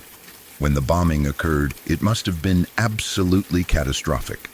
The structure of the bunker was damaged in such a way that the exits became completely blocked, tons of rubble and earth sealing the men inside, with no way to dig themselves out. In those first hours and days after the collapse, they probably tried everything they could think of to escape. They would have clawed at the debris, attempted to move the massive chunks of concrete and earth that stood between them and freedom, shouted for help in the desperate hope that someone might hear them and come to their rescue. But their efforts were futile. The damage was too extensive, the debris too heavy, and perhaps most devastating of all, there was no one coming to look for them. The war had ended, or was ending, and in the chaos of those final days and the immediate aftermath, entire units were lost or forgotten. Communication lines had broken down, records had been destroyed, and armies were in full retreat or dissolution. The exact location of every bunker and every soldier was not tracked with the kind of precision that might have led to a rescue effort. These men simply vanished from the official record, trapped beneath the earth while the world moved on without them. At first, the soldiers would have had some hope of rescue. They probably believed that it was only a matter of time before someone would dig them out, that their absence would be noticed and a search would be mounted. But as days turned into weeks and weeks turned into months with no sign of rescue, that hope would have slowly begun to fade. They were forced to confront the terrible reality that they might be down there for a very long time, that they might have to find a way to survive in this underground prison with only the limited resources available to them. Food became their most critical concern. The bunker would have had some supplies stored, military rations that were meant to sustain the soldiers during their duty shifts. But these supplies were never intended to last for years. The men had to begin rationing immediately, dividing up what they had and restricting themselves to the bare minimum needed to stay alive. Every bite of food had to be carefully considered, every morsel saved and stretched as far as it would go. They probably created a system for distributing the rations fairly, knowing that their survival depended on cooperation and careful management of their dwindling resources. But even with the strictest rationing, the stored food eventually ran out. When that happened, the soldiers were forced to turn to the only other source of protein available to them in their underground prison. Rats had found their way into the bunker, probably through cracks and small openings that were too small for a man to escape through, but large enough for rodents to squeeze through. These rats became the soldiers' primary food source, a grim necessity that they had to overcome their revulsion to accept. They would have had to catch the rats, kill them, and prepare them in whatever way they could manage with the limited tools and fuel they had available. The psychological barrier of eating rats, creatures that are associated with disease and filth, must have been enormous to overcome. But hunger is a powerful motivator, and survival instinct eventually overrides disgust. Water was another critical resource. Bunkers were typically designed with some water storage or access to groundwater, but maintaining a clean water supply in those conditions would have been incredibly difficult. They would have had to be extremely careful about contamination, about rationing their water consumption, about keeping their drinking water separate from waste. The management of basic human needs, like drinking, sanitation, and hygiene, in a sealed underground space with no ventilation or drainage, would have been a constant challenge and source of disease. As the years dragged on, the conditions in the bunker became increasingly unbearable. The air quality would have deteriorated, becoming stale and oxygen poor as the ventilation systems failed or became blocked. The darkness would have been almost total, with whatever lights or candles they had eventually burning out, leaving them in perpetual blackness. The psychological impact of living in complete darkness for years on end, never seeing the sun or the sky, never experiencing the passage of day and night, would have been devastating to their mental health. The soldiers began to die one by one, victims of disease, malnutrition, and the horrific conditions they were living in. Without proper medical care or medicine, Even minor illnesses or injuries could become fatal. Infections would have spread in the unsanitary conditions. Weakened immune systems would have been unable to fight off diseases, and the chronic malnutrition would have made their bodies increasingly fragile and unable to heal. Each death would have been a terrible blow to the survivors, not just emotionally, but also practically, as it meant one less person to share the work of survival and one more body to deal with in their confined space. Some of the soldiers could not bear the suffering any longer and chose to end their own lives. The psychological torment of being trapped underground for years, watching their comrades die, living in darkness and filth, eating rats and slowly starving, would have pushed some of them beyond their ability to endure. Suicide became an escape from a situation that seemed to have no other exit, a way to control at least the manner and timing of their death when everything else had been taken from their control. The survivors would have had to witness these suicides, would have had to live with the bodies of their comrades who had chosen death over continued suffering. Eventually, there were only 2 soldiers left alive in that bunker, 2 men who had somehow managed to survive when all the others had died, who had endured years of unimaginable hardship and were still clinging to life despite having every reason to give up. These final 2 survivors must have developed a deep bond forged through shared trauma, relying on each other for company and motivation to keep going, even when there seemed to be no point in continuing to survive. After what I initially believed was about 15 years trapped underground, though research suggests it may have actually been closer to 6 years with around 5 soldiers initially trapped, the bunker was finally discovered and opened. Someone, somehow, found the buried bunker and began the process of excavating it and breaking through the debris that had sealed it shut for so long. The rescue effort must have been difficult and time-consuming, carefully removing rubble and earth while trying not to cause further collapse or injury to anyone who might still be alive inside. When the bunker was finally opened and light from the outside world flooded in for the first time in years, one of the 2 remaining soldiers died almost immediately. After spending so long in complete darkness, his eyes and his system could not handle the sudden exposure to bright light. The shock of it, both physical and psychological, was too much for his weakened body to handle.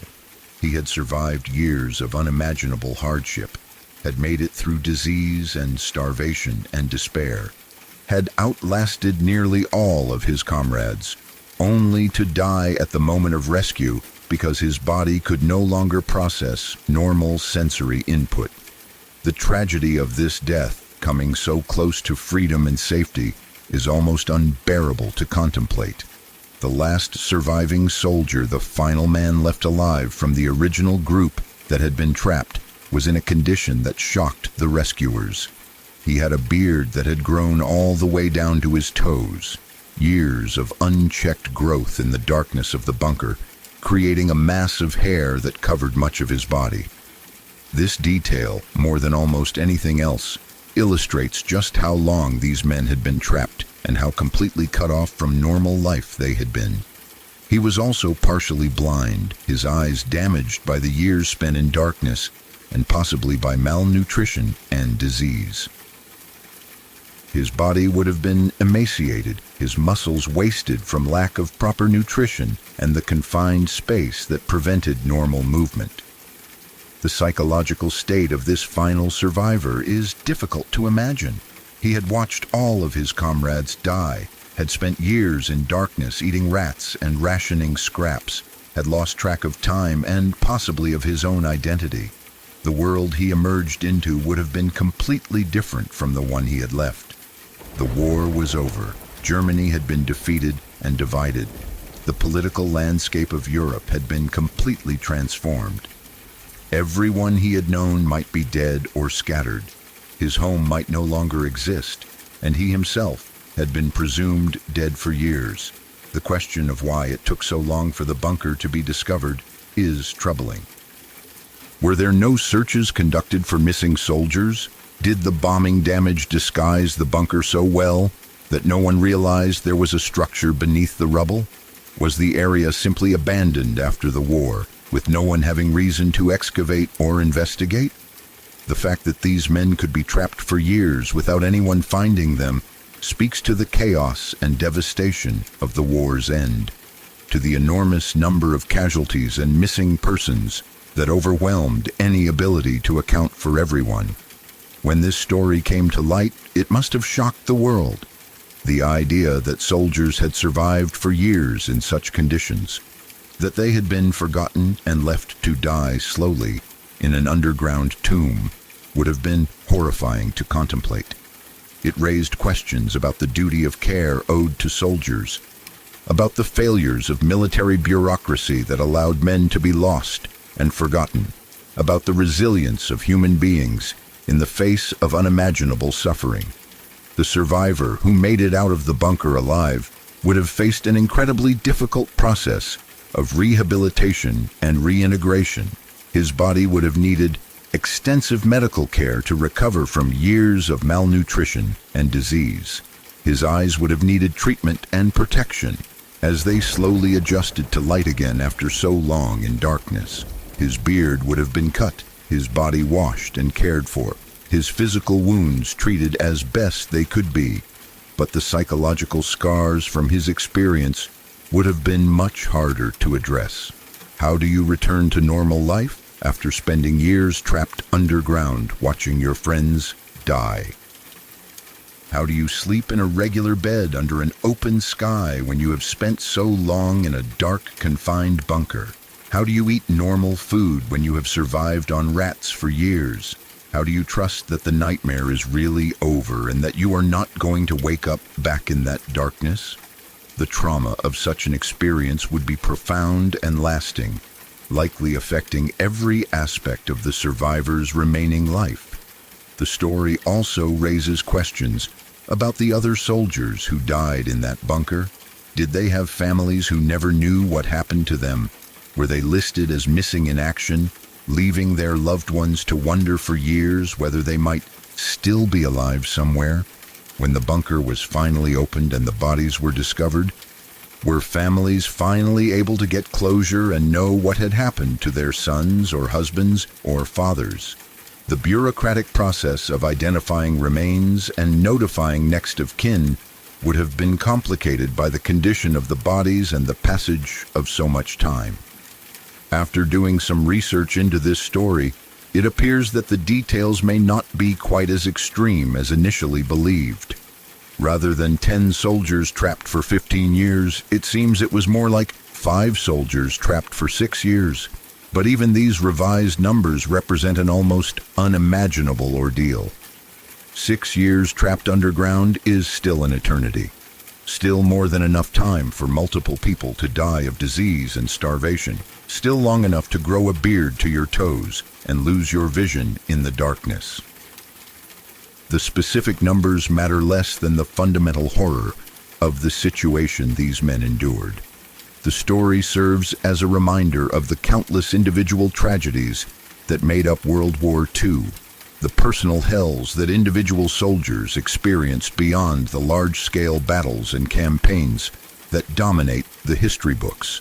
While generals were making strategic decisions and nations were negotiating treaties, these men were trapped in the dark eating rats and watching each other die. Their suffering was unknown to the world, unrecorded in the official histories, forgotten by everyone except themselves. It also illustrates the sometimes arbitrary nature of survival in extreme circumstances. Why did 1 or 2 men survive when all the others died? Was it physical constitution, mental fortitude, luck, or some combination of all 3? The survivors were not necessarily stronger or smarter or more deserving than those who died.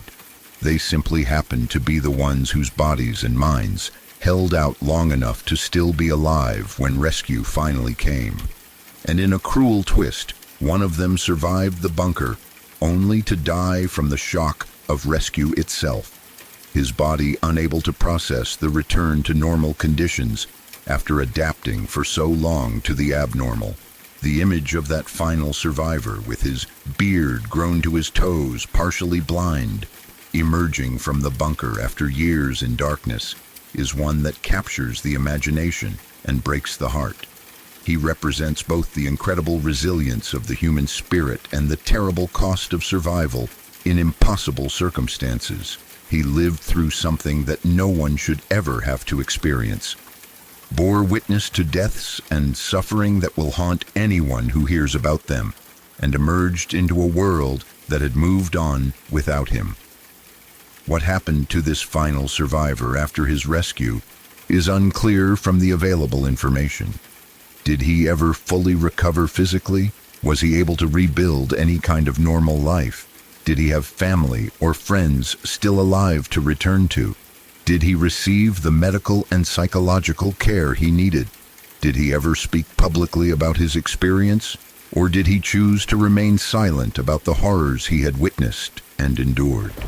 These questions remain unanswered, adding to the mystery and tragedy of an already devastating story. The bunker itself, once opened and its grim contents revealed, would have stood as a testament to the suffering that had occurred there. Whether it was preserved as a memorial or demolished and forgotten is unknown, but the memory of what happened in that underground space should not be lost.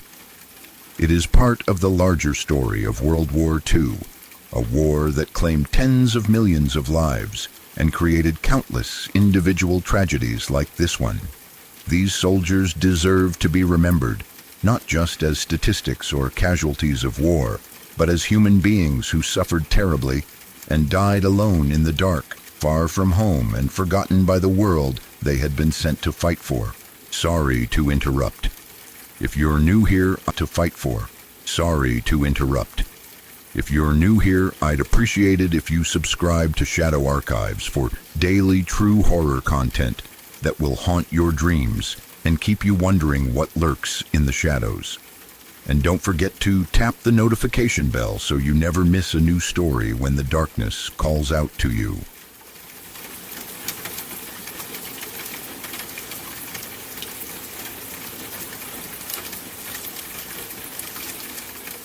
Two years ago, my grandmother's brother passed away, but not in any way that anyone could have anticipated or prepared for. His death came in a horrible accident that has haunted our family ever since, not just because we lost someone we loved, but because of how random and preventable it seemed. He was doing such a basic daily thing that you would not really expect death from, which is what makes it so scary to me and to everyone who heard about what happened. The ordinariness of the activity, combined with the extraordinary and tragic outcome, creates a kind of fear that is hard to shake, because it reminds us that danger can lurk in the most unexpected places. He had gone fishing that day, an activity he had probably done hundreds or even thousands of times before throughout his life. Fishing is one of those peaceful, relaxing hobbies that people take up precisely because it feels safe and calm. You sit by the water, cast your line, wait patiently for a bite, and enjoy the quiet and the connection with nature. It is not supposed to be dangerous. It is not an extreme sport or a high-risk activity. It is fishing, something that grandparents do with their grandchildren, something that people do to unwind and escape from stress, something that represents simplicity and peace rather than danger and death. On this particular day, he was probably looking forward to a few hours of relaxation and solitude, or maybe he was fishing with friends or family members who shared his love of the sport. He would have prepared his equipment, gathered his tackle box and rod, chosen his spot by the water, and settled in for what should have been an unremarkable and pleasant afternoon. The weather was probably nice, the kind of day that makes you grateful to be outside and alive. There was no reason to think that anything was wrong or that this day would be any different from all the other times he had gone fishing, but something terrible was hidden beneath the surface of the water where he was fishing, something that he had no way of knowing about or avoiding. When he cast his fishing rod out into the water, The line or the rod itself somehow caught onto a big electrical wire that was underwater. This should not have been there. Electrical wires are not supposed to be running through bodies of water where people fish and swim and boat. But somehow, whether through faulty infrastructure, illegal dumping, an accident, or neglect, this wire was there, live and dangerous, waiting to kill someone. The moment his fishing rod made contact with that electrical wire, a massive amount of electricity would have surged through the rod and into his body. Fishing rods, especially older ones or those made with certain materials, can conduct electricity extremely well. The water would have made the situation even more deadly, as water is an excellent conductor of electricity. The shock would have been instant and devastating, sending thousands of volts through his system before he even had time to realize what was happening or let go of the rod. Electrocution is a horrible way to die. The electrical current disrupts the normal functioning of the heart and the nervous system, causing the muscles to seize up and contract involuntarily. The victim often cannot let go of whatever is conducting the electricity because their muscles have locked in place. The heart goes into an irregular rhythm or stops beating altogether. Burns form at the points where the electricity enters and exits the body. The pain for the brief moment before consciousness is lost must be excruciating and overwhelming. But the electrocution was not the only thing that happened to him. The shock also caused him to fall into the water, either because he lost consciousness, or because the muscle contractions threw him off balance, or because his body simply gave out under the assault of the electrical current. So now he was not only being electrocuted, but he was also underwater, unable to breathe, unable to swim to safety, unable to call for help. The combination of electrocution and drowning created a situation where survival was virtually impossible. If there were other people around when this happened, they would have been faced with an impossible situation. How do you help someone who is being electrocuted in the water?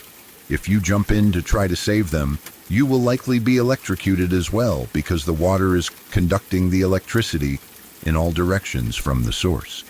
The proper response is to try to cut off the power source first, but in a situation like this, where the electrical wire is underwater and its location is unknown, that is not something that can be done quickly or easily, so people might have been forced to watch helplessly as he died, knowing that trying to save him would only result in more deaths.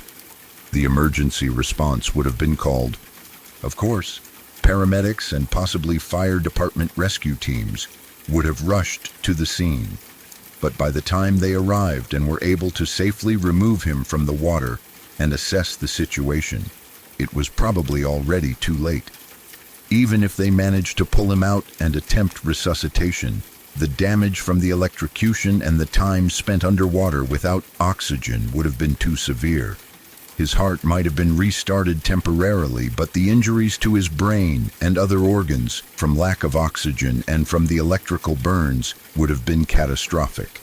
The absolute worst thing about this tragedy, the detail that makes it almost unbearably cruel, is that this man had beaten cancer twice before this happened.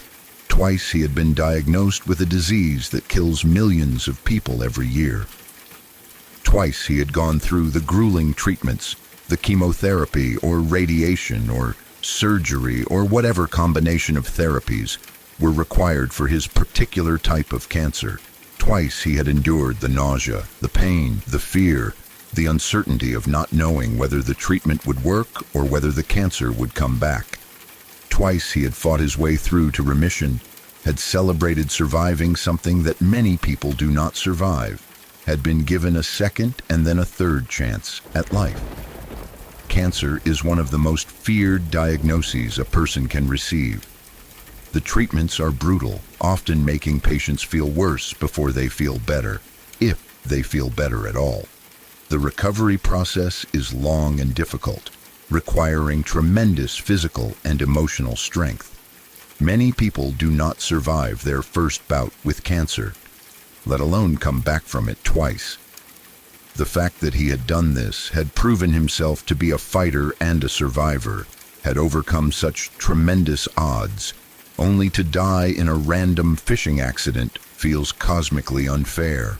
He had proven that he could beat the biggest, scariest challenge that life threw at him. He had looked death in the face multiple times and refused to give in. He had done everything right, followed his treatment plans, stayed positive, fought hard, and won. And his reward for all that strength and perseverance was to die doing something completely ordinary and safe, killed by a hazard that should never have been there in the first place, in a way that was so obscure and unlikely that no one could have predicted it or warned him about it. This is what makes his death so deeply unsettling and frightening to think about. If he could survive cancer twice but die fishing, what does that say about our ability to control our own fate? What does it mean about safety and risk and the illusion of security that we all rely on to function in daily life? We can protect ourselves against known dangers, can make smart choices about our health and safety, can fight against diseases and injuries with modern medicine and determination. But how do you protect yourself against underwater electrical wires that you do not know are there? How do you prepare for dangers that are completely invisible and unexpected? The randomness and absurdity of it is almost too much to process. If you asked 100 people to list the dangers associated with fishing, electrocution by underwater electrical wire would probably not appear on anyone's list. Drowning, maybe. Or getting a hook stuck in your hand. Or sunburn, or a boat capsizing. But electrocution from submerged power lines, that is so far outside the realm of normal expectations that it seems almost impossible, like something from a dark comedy sketch rather than real life. For our family, the grief was complicated by the senselessness of it all. When someone dies of cancer, as terrible as that is, there is at least a narrative that makes sense. Cancer is a known killer, a disease that we understand even if we cannot always defeat it. There is a logic to it, a cause and effect that fits into our understanding of how the world works. But this death defied logic and understanding. It was a freak accident, an impossible convergence of circumstances that should never have occurred. My grandmother, who had just lost her brother, had to grapple with the reality that he had survived so much only to be taken by something so mundane. She had probably worried about him during his cancer treatments, had feared that she might lose him to the disease, had celebrated with him when he went into remission. And now she had to mourn him anyway, but for completely different and utterly unexpected reasons. The grief would have been mixed with anger at the unfairness of it all, at the cruel irony of his survival and then sudden death. The investigation into what happened would have tried to determine how and why there was a live electrical wire in the water where he was fishing. Was it from a nearby power line that had fallen into the water? Was it from some kind of underwater electrical equipment that had malfunctioned? Was it the result of illegal or improper electrical work done near the water? Who was responsible for this hazard existing in the first place, and why had it not been detected and removed before it could kill someone? These questions matter not just for assigning blame, but for preventing future deaths. If there was negligence involved, if some individual or company or government agency failed to properly maintain infrastructure or enforce safety regulations, then they should be held accountable. More importantly, steps should be taken to ensure that this specific hazard is removed and that similar hazards elsewhere are identified and eliminated. One death is already too many, but it becomes even more tragic if nothing is learned from it and the same thing happens to someone else. The location where the accident occurred probably became a place that our family could never look at the same way again. What had been a peaceful fishing spot, maybe somewhere he had gone for years without incident, was now the site of a tragedy. Other people might still fish there, unaware of what happened, or choosing to believe that lightning does not strike twice in the same place. But for our family, that location would forever be associated with loss and the terrible randomness of death. The fact that this happened only 2 years ago means that the grief is still relatively fresh and raw. 2 years is not very long when it comes to processing the death of a loved one, especially when that death was so sudden and unexpected. The family is probably still working through the stages of grief, still having moments where the reality of his absence hits them all over again, still wondering what if and why and how this could have happened. For me personally, hearing about how he died has changed the way I think about everyday activities and hidden dangers. I find myself being more cautious around water, more aware of the infrastructure around me, more conscious of the fact that safety is sometimes an illusion and that terrible things can happen when we least expect them. It is not that I live in constant fear or paranoia, but there is now a background awareness that the world contains dangers that we cannot always see or predict. The story also makes me think about the value of the time we have and the importance of not taking anything for granted. He beat cancer twice, which should have meant he had many more years ahead of him. But those years were stolen by a random accident that no one could have foreseen. It is a reminder that we should appreciate the people we love while we have them, that we should not assume there will always be more time for the conversations we want to have or the experiences we want to share. His death also raises questions about infrastructure safety and public responsibility. Bodies of water where people fish and swim and recreate should be safe. There should not be live electrical wires running through them, and if there are, they should be clearly marked and protected and monitored. The fact that this hazard existed and killed someone represents a failure of the systems that are supposed to keep us safe. Someone, somewhere along the line, did not do their job properly, and the result was a man's death. I wonder sometimes if he had any warning, any sense in those final moments that something was wrong. Did he feel the electricity before he lost consciousness? Did he have time to be afraid, or was it so fast that he did not suffer? These are questions that can never be answered, but they haunt me nonetheless. I hope that it was quick, that he did not have time to fully understand what was happening, that he did not experience prolonged pain or terror. The funeral would have been particularly difficult, I imagine, with people struggling to make sense of how someone who had survived so much could be taken so suddenly and in such a bizarre way. What do you say in a eulogy for someone whose death makes no sense? How do you find meaning or comfort when the circumstances are so random and preventable? The usual platitudes about everything happening for a reason, or it being their time to go, would have felt especially hollow and meaningless. 2 years later, our family continues to carry the weight of this loss and the disturbing knowledge of how he died. We share the story sometimes, not because we want to dwell on the tragedy, but because it seems important that people know about the hidden dangers that can exist in seemingly safe places. If his death can serve as a warning that saves someone else's life, if it can motivate better safety inspections and maintenance of electrical infrastructure near bodies of water, then perhaps some small meaning can be extracted from the senselessness of it all. But mostly, we just miss him and wish that he was still here.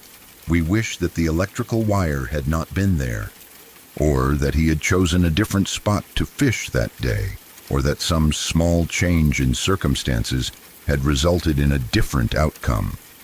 We wish that beating cancer twice had earned him a long and peaceful retirement, filled with many more fishing trips that ended with him coming home safely to tell stories about the ones that got away. We wish that his death had made more sense, had been something we could understand and accept rather than this absurd and tragic accident that defies all logic and expectation. His story is a reminder that life is fragile and unpredictable, that survival in one context does not guarantee safety in another, and that we cannot always protect ourselves or the people we love from the random dangers that exist in the world.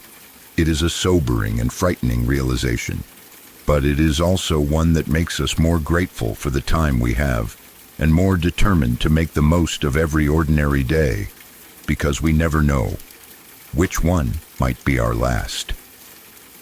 Story 10. In the mid-1970s, my dad was driving close to Chicago with my grandmother in the passenger seat, making what should have been a routine trip in an area they knew well. It was probably just an ordinary day, the kind where you get in the car to run errands or visit someone without giving much thought to potential dangers or the idea that this particular drive might turn into a story that would be told for decades to come.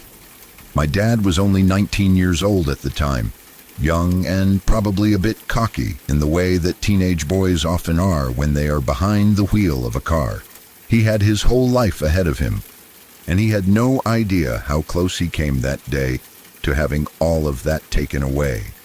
Traffic around Chicago has always been challenging and unpredictable, with aggressive drivers and people who seem to think that the rules of the road do not apply to them. On this particular day, my dad encountered someone who was driving like an absolute maniac, weaving between lanes, going too fast, doing all the things that make other drivers nervous and angry. This person was creating a dangerous situation for everyone around them, and my dad made a decision that seemed reasonable at the time. He cut the other driver off, probably to get away from them, or to assert his own space on the road, or simply out of frustration with their reckless behavior. But my dad, being 19 and full of teenage bravado, did not just cut the person off and leave it at that. He decided to make his feelings known by giving the other driver the finger, flipping them off in that universal gesture of anger and contempt that teenagers seem to specialize in. It was a moment of youthful defiance and poor judgment, the kind of thing that most of us have done at some point and then immediately regretted. In most cases, this kind of behavior just results in another angry driver or maybe some aggressive honking or return gestures. But in this case, the consequences of that middle finger could have been deadly. The other driver, instead of just getting angry and moving on or engaging in the typical road rage response, did something that immediately changed the nature of the situation. He identified himself as a cop and pulled my dad over. There were flashing lights, the authoritative presence of what appeared to be law enforcement, and the sinking feeling that comes with being pulled over by the police. My dad would have immediately felt a mix of emotions, probably some fear about what kind of trouble he was in, some embarrassment at being caught doing something stupid, and maybe some confusion about why a police officer had been driving so recklessly in the first place. When the man approached the car, he made a request that was highly unusual and should have immediately raised red flags about whether this was a legitimate traffic stop. He asked my dad for his entire wallet, not just his driver's license and registration like a normal cop would request, but the whole wallet with everything in it. This is not standard procedure for any police officer conducting a routine traffic stop. Cops ask to see your license, your registration, and your proof of insurance. They do not ask you to hand over your entire wallet with all your cash, credit cards, and personal items inside.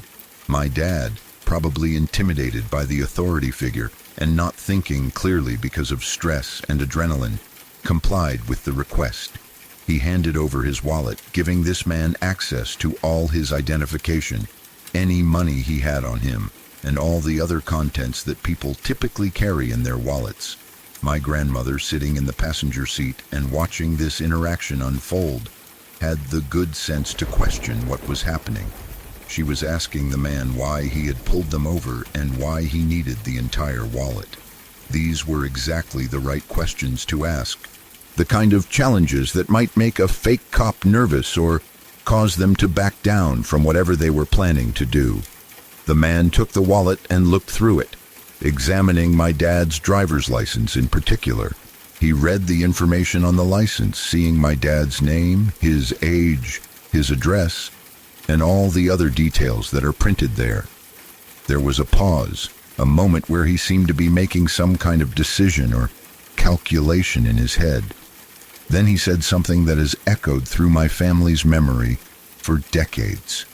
He told my dad, "You're lucky you live in Niles," referring to the town in Illinois where my dad was from. The way he said it, the specific choice of words, suggested that living in Niles had somehow saved my dad from something terrible. What that something might have been was left unspoken. But the implication was clear and chilling. After making this statement, the man threw the wallet back at my dad and drove away. He did not write a ticket, did not give a warning, did not do any of the things that a real police officer would do after pulling someone over for a traffic violation. He just left, disappearing as quickly and mysteriously as he had appeared. My dad and my grandmother were probably left sitting there in confusion, trying to process what had just happened and why it had been so strange. The encounter was unsettling enough that they remembered it clearly, but at the time they probably just chalked it up to a weird experience with a possibly corrupt cop or someone who was having a bad day.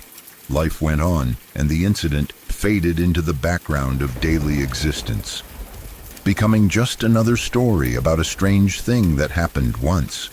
My dad continued living his life, growing older, moving through his 20s and beyond. My grandmother went about her days as well, probably mentioning the weird traffic stop story occasionally, but not dwelling on it too much. Years passed, and the mid-1970s became the late 1970s, and the world changed in countless ways, both large and small. Then one day, a few years after the traffic stop incident, my dad and my grandmother were watching television together when a news report came on that would transform their memory of that strange encounter from a curious anecdote into the stuff of nightmares. The police had arrested a man named John Wayne Gacy, and the details of his crimes were beginning to emerge in the media coverage. Gacy was not just any criminal. He was a serial killer who had been murdering young men in the Chicago area, luring them to his house and killing them in horrific ways. The bodies of his victims were being discovered buried in the crawl space under his house and in other locations around his property. As my dad and my grandmother watched the news coverage and saw John Wayne Gacy's face on the television screen, something clicked into place in my dad's memory. He recognized the man. The face that was now being shown as one of the most notorious serial killers in American history was the same face that had pulled him over years earlier, the same person who had claimed to be a cop and had asked for his entire wallet, the same individual who had told him he was lucky to live in Niles. The realization must have been absolutely shocking and terrifying. A sudden understanding that he had been face to face with a monster and had somehow escaped. My dad always says that when he looked into John Wayne Gacy's eyes during that traffic stop, he knew something was not right. There was something off about the man, something that did not fit with what a normal police officer should be like. Maybe it was the way he looked at my dad. Maybe it was the unusual request for the entire wallet. Maybe it was the strange comment about being lucky to live in Niles. Or maybe it was some indefinable quality in his eyes that spoke to the darkness inside him.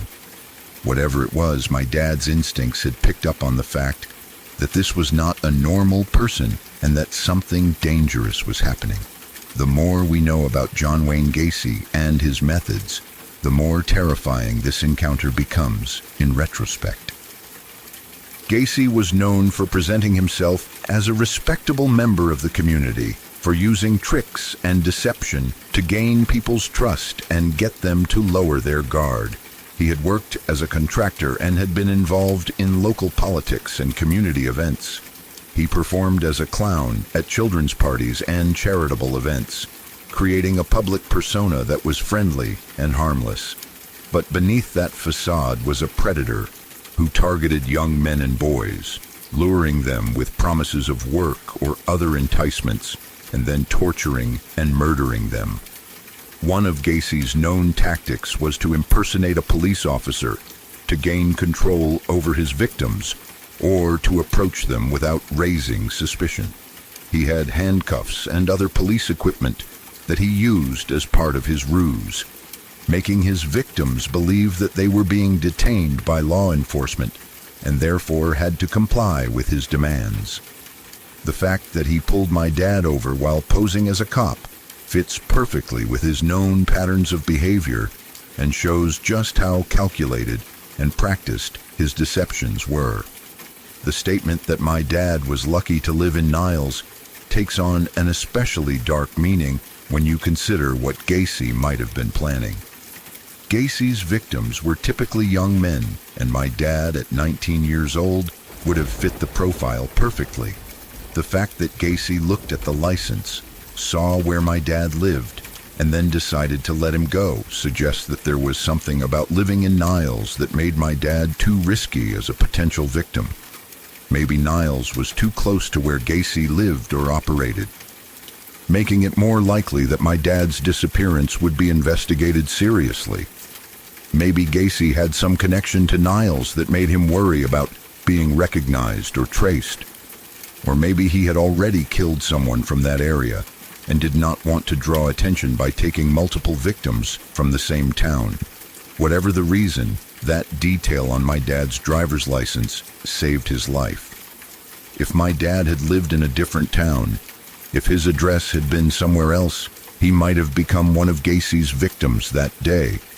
Instead of living to tell this story and to become my father and to have children and grandchildren, he might have ended up buried in Gacy's crawl space or disposed of in some other terrible way. The randomness of this survival, the fact that it came down to something as arbitrary as which town his family happened to live in, is almost too disturbing to fully process. My grandmother's presence in the car might also have been a factor in saving my dad's life. Gacy typically targeted young men who were alone, vulnerable, and unlikely to be immediately missed. Having a witness in the car, especially an older woman who was asking questions and might remember details, would have made it much more difficult for Gacy to proceed with whatever he had been planning. My grandmother's questions about why they were being pulled over and why the wallet was needed were not just good instincts, but potentially life-saving interventions that disrupted Gacy's routine and made my dad a less appealing target. The fact that this encounter happened in the mid-1970s, years before Gacy was caught in 1978, means that my dad crossed paths with him while he was actively killing people. This was not an encounter with someone who had committed crimes in the distant past and was now reformed or in prison. This was meeting a serial killer during his most active period, when he was regularly luring and murdering young men and disposing of their bodies. The danger was real and immediate, and only a combination of luck, my grandmother's presence, and the detail about where my dad lived prevented him from becoming another statistic in one of the most horrific crime sprees in American history. When Gacy was finally caught and the full extent of his crimes became public, the nation was horrified by the details. He had killed at least 33 young men and boys, making him one of the most prolific serial killers in United States history. The bodies found in his crawl space revealed years of murder that had gone undetected while Gacy lived what appeared to be a normal, even exemplary life in his community. The contrast between his public persona and his private actions was shocking and forced people to confront the uncomfortable reality that monsters can hide in plain sight, looking and acting like ordinary people, even while committing unspeakable atrocities. For my dad, learning that the strange cop who had pulled him over was actually John Wayne Gacy must have been a moment of overwhelming emotion. There would have been fear and horror, at realizing how close he had come to being killed. Gratitude for whatever circumstances had allowed him to escape, and probably a sense of survivor's guilt, knowing that other young men who had similar encounters did not make it out alive. The fact that he can still remember looking into Gacy's eyes and sensing that something was wrong shows how impactful and frightening the encounter was, even before he knew the full truth about who the man really was. This story has been passed down in our family as both a warning and a reminder of how fragile life can be and how close we can come to disaster without even realizing it. It is a story about trusting your instincts when something feels off, about the importance of having someone else with you who can ask questions and be a witness, and about the role that pure chance and random details can play in determining whether we live or die. The fact that my dad is alive to tell this story, and that I exist because he survived that encounter, makes the whole thing feel even more significant and meaningful to our family. My dad's experience also adds to the larger story of John Wayne Gacy and helps us understand how he was able to operate for so long without being caught. He was skilled at reading situations, at identifying vulnerable targets, and at backing off when circumstances were not ideal for him to proceed. The fact that he let my dad go rather than trying to force the situation shows that he was calculating and careful, qualities that allowed him to continue killing for years without raising the kind of suspicions that would have led to his capture. When I hear this story, I am struck by how many small details had to align for my dad to survive. If my grandmother had not been in the car, if my dad had lived in a different town, if he had not given Gacy the finger and prompted the traffic stop in the first place, or if any number of other small factors had been different, the outcome could have been completely different. Life contains these moments where we unknowingly stand at a crossroads between survival and death, and we only realize later how close we came to taking the wrong path. The story also makes me think about all the other people who might have had similar encounters with Gacy and escaped without knowing how lucky they were. There were probably others who were pulled over by him while he was impersonating a cop, or who were approached by him in other contexts, but for whatever reason did not become victims. Some of them might not even remember the encounter, or might not have recognized him when he was arrested years later. My dad was fortunate enough to be watching television with my grandmother when the news about Gacy's arrest came on, allowing him to make the connection and understand the true nature of what had happened to him. Even now, decades after the encounter and long after Gacy was executed for his crimes, my dad still talks about looking into his eyes and knowing something was wrong. That instinctive sense of danger, that feeling that something about this person was off, even though he could not have known specifically what it was, may have saved his life by making him more cautious or by influencing how he responded to the situation. We should all be so lucky as to have our instincts work that well when we need them most. The story of my dad's encounter with John Wayne Gacy is a reminder that evil exists in the world and that sometimes we come into contact with it without even realizing what we are dealing with until much later. It is a story about survival and luck and the thin line that separates those who make it home safely from those who do not. And it is a story that our family will continue to tell for generations, both as a piece of our personal history and as a testament to how precious and precarious life can be.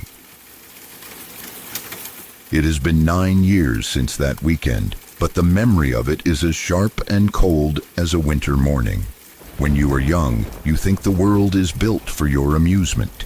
You think that music festivals with their loud bass, bright lights, and sea of people are safe bubbles where reality can't touch you. I was at one of those festivals with my friends. It wasn't one of the glamorous high-end ones you see on Instagram. It was a bit grittier, a bit messier, The kind of place where the music is good, but the organization is chaotic and the surrounding area is a little rough around the edges. We were having the time of our lives, completely unaware that we were dancing just a few 100 meters away from a nightmare. It was the second day of the festival, a Saturday, and the energy was frantic. We had spent the entire day jumping, drinking, and losing ourselves in the crowd. By the time the headliners finished and the after-hours sets began to wind down, we were exhausted. It was around 4 or 5 in the morning. That strange time of day where it isn't quite night anymore, but the sun hasn't fully risen. The sky was a bruised purple and gray, bleeding into the horizon. The air was damp and cold, a stark contrast to the sweaty heat of the mosh pits we had been in hours earlier. There were 4 of us in our little group. Me, my best male mate, and 2 of our close female friends. We had rented a flat nearby to save money on the expensive on-site camping. It wasn't a long walk, maybe 20 minutes or so, but it took us away from the main festival grounds and through a quieter, more desolate area. We decided to walk back instead of waiting for a cab because the lines were insane and we just wanted to crash. We stumbled out of the festival gates, ears still ringing, laughing about something stupid that had happened during the concert. The walk home felt entirely uneventful at the time. We walked down a long stretch of road that was lined with overgrown grass and drainage ditches on either side. It was the kind of road that feels lonely, even in the middle of the day, but at that hour, under the gray dawn light, it was desolate. We were the only ones walking in that direction. I remember feeling a sense of relief that we were together. We were a pack. I remember looking at the silhouette of the trees and the dark water in the drainage channels and thinking nothing of it other than it looked a bit bleak. We made it to our rented flat, unlocked the door, and collapsed into our beds, passing out almost immediately. We felt safe. We had no idea how close we had just walked to a crime scene. We woke up a few hours later, around noon on Sunday. The plan was to grab some food, shower, and head back for the final day of the festival. But as soon as we stepped outside, the atmosphere had shifted. The festival vibe, that carefree, chaotic energy, was gone.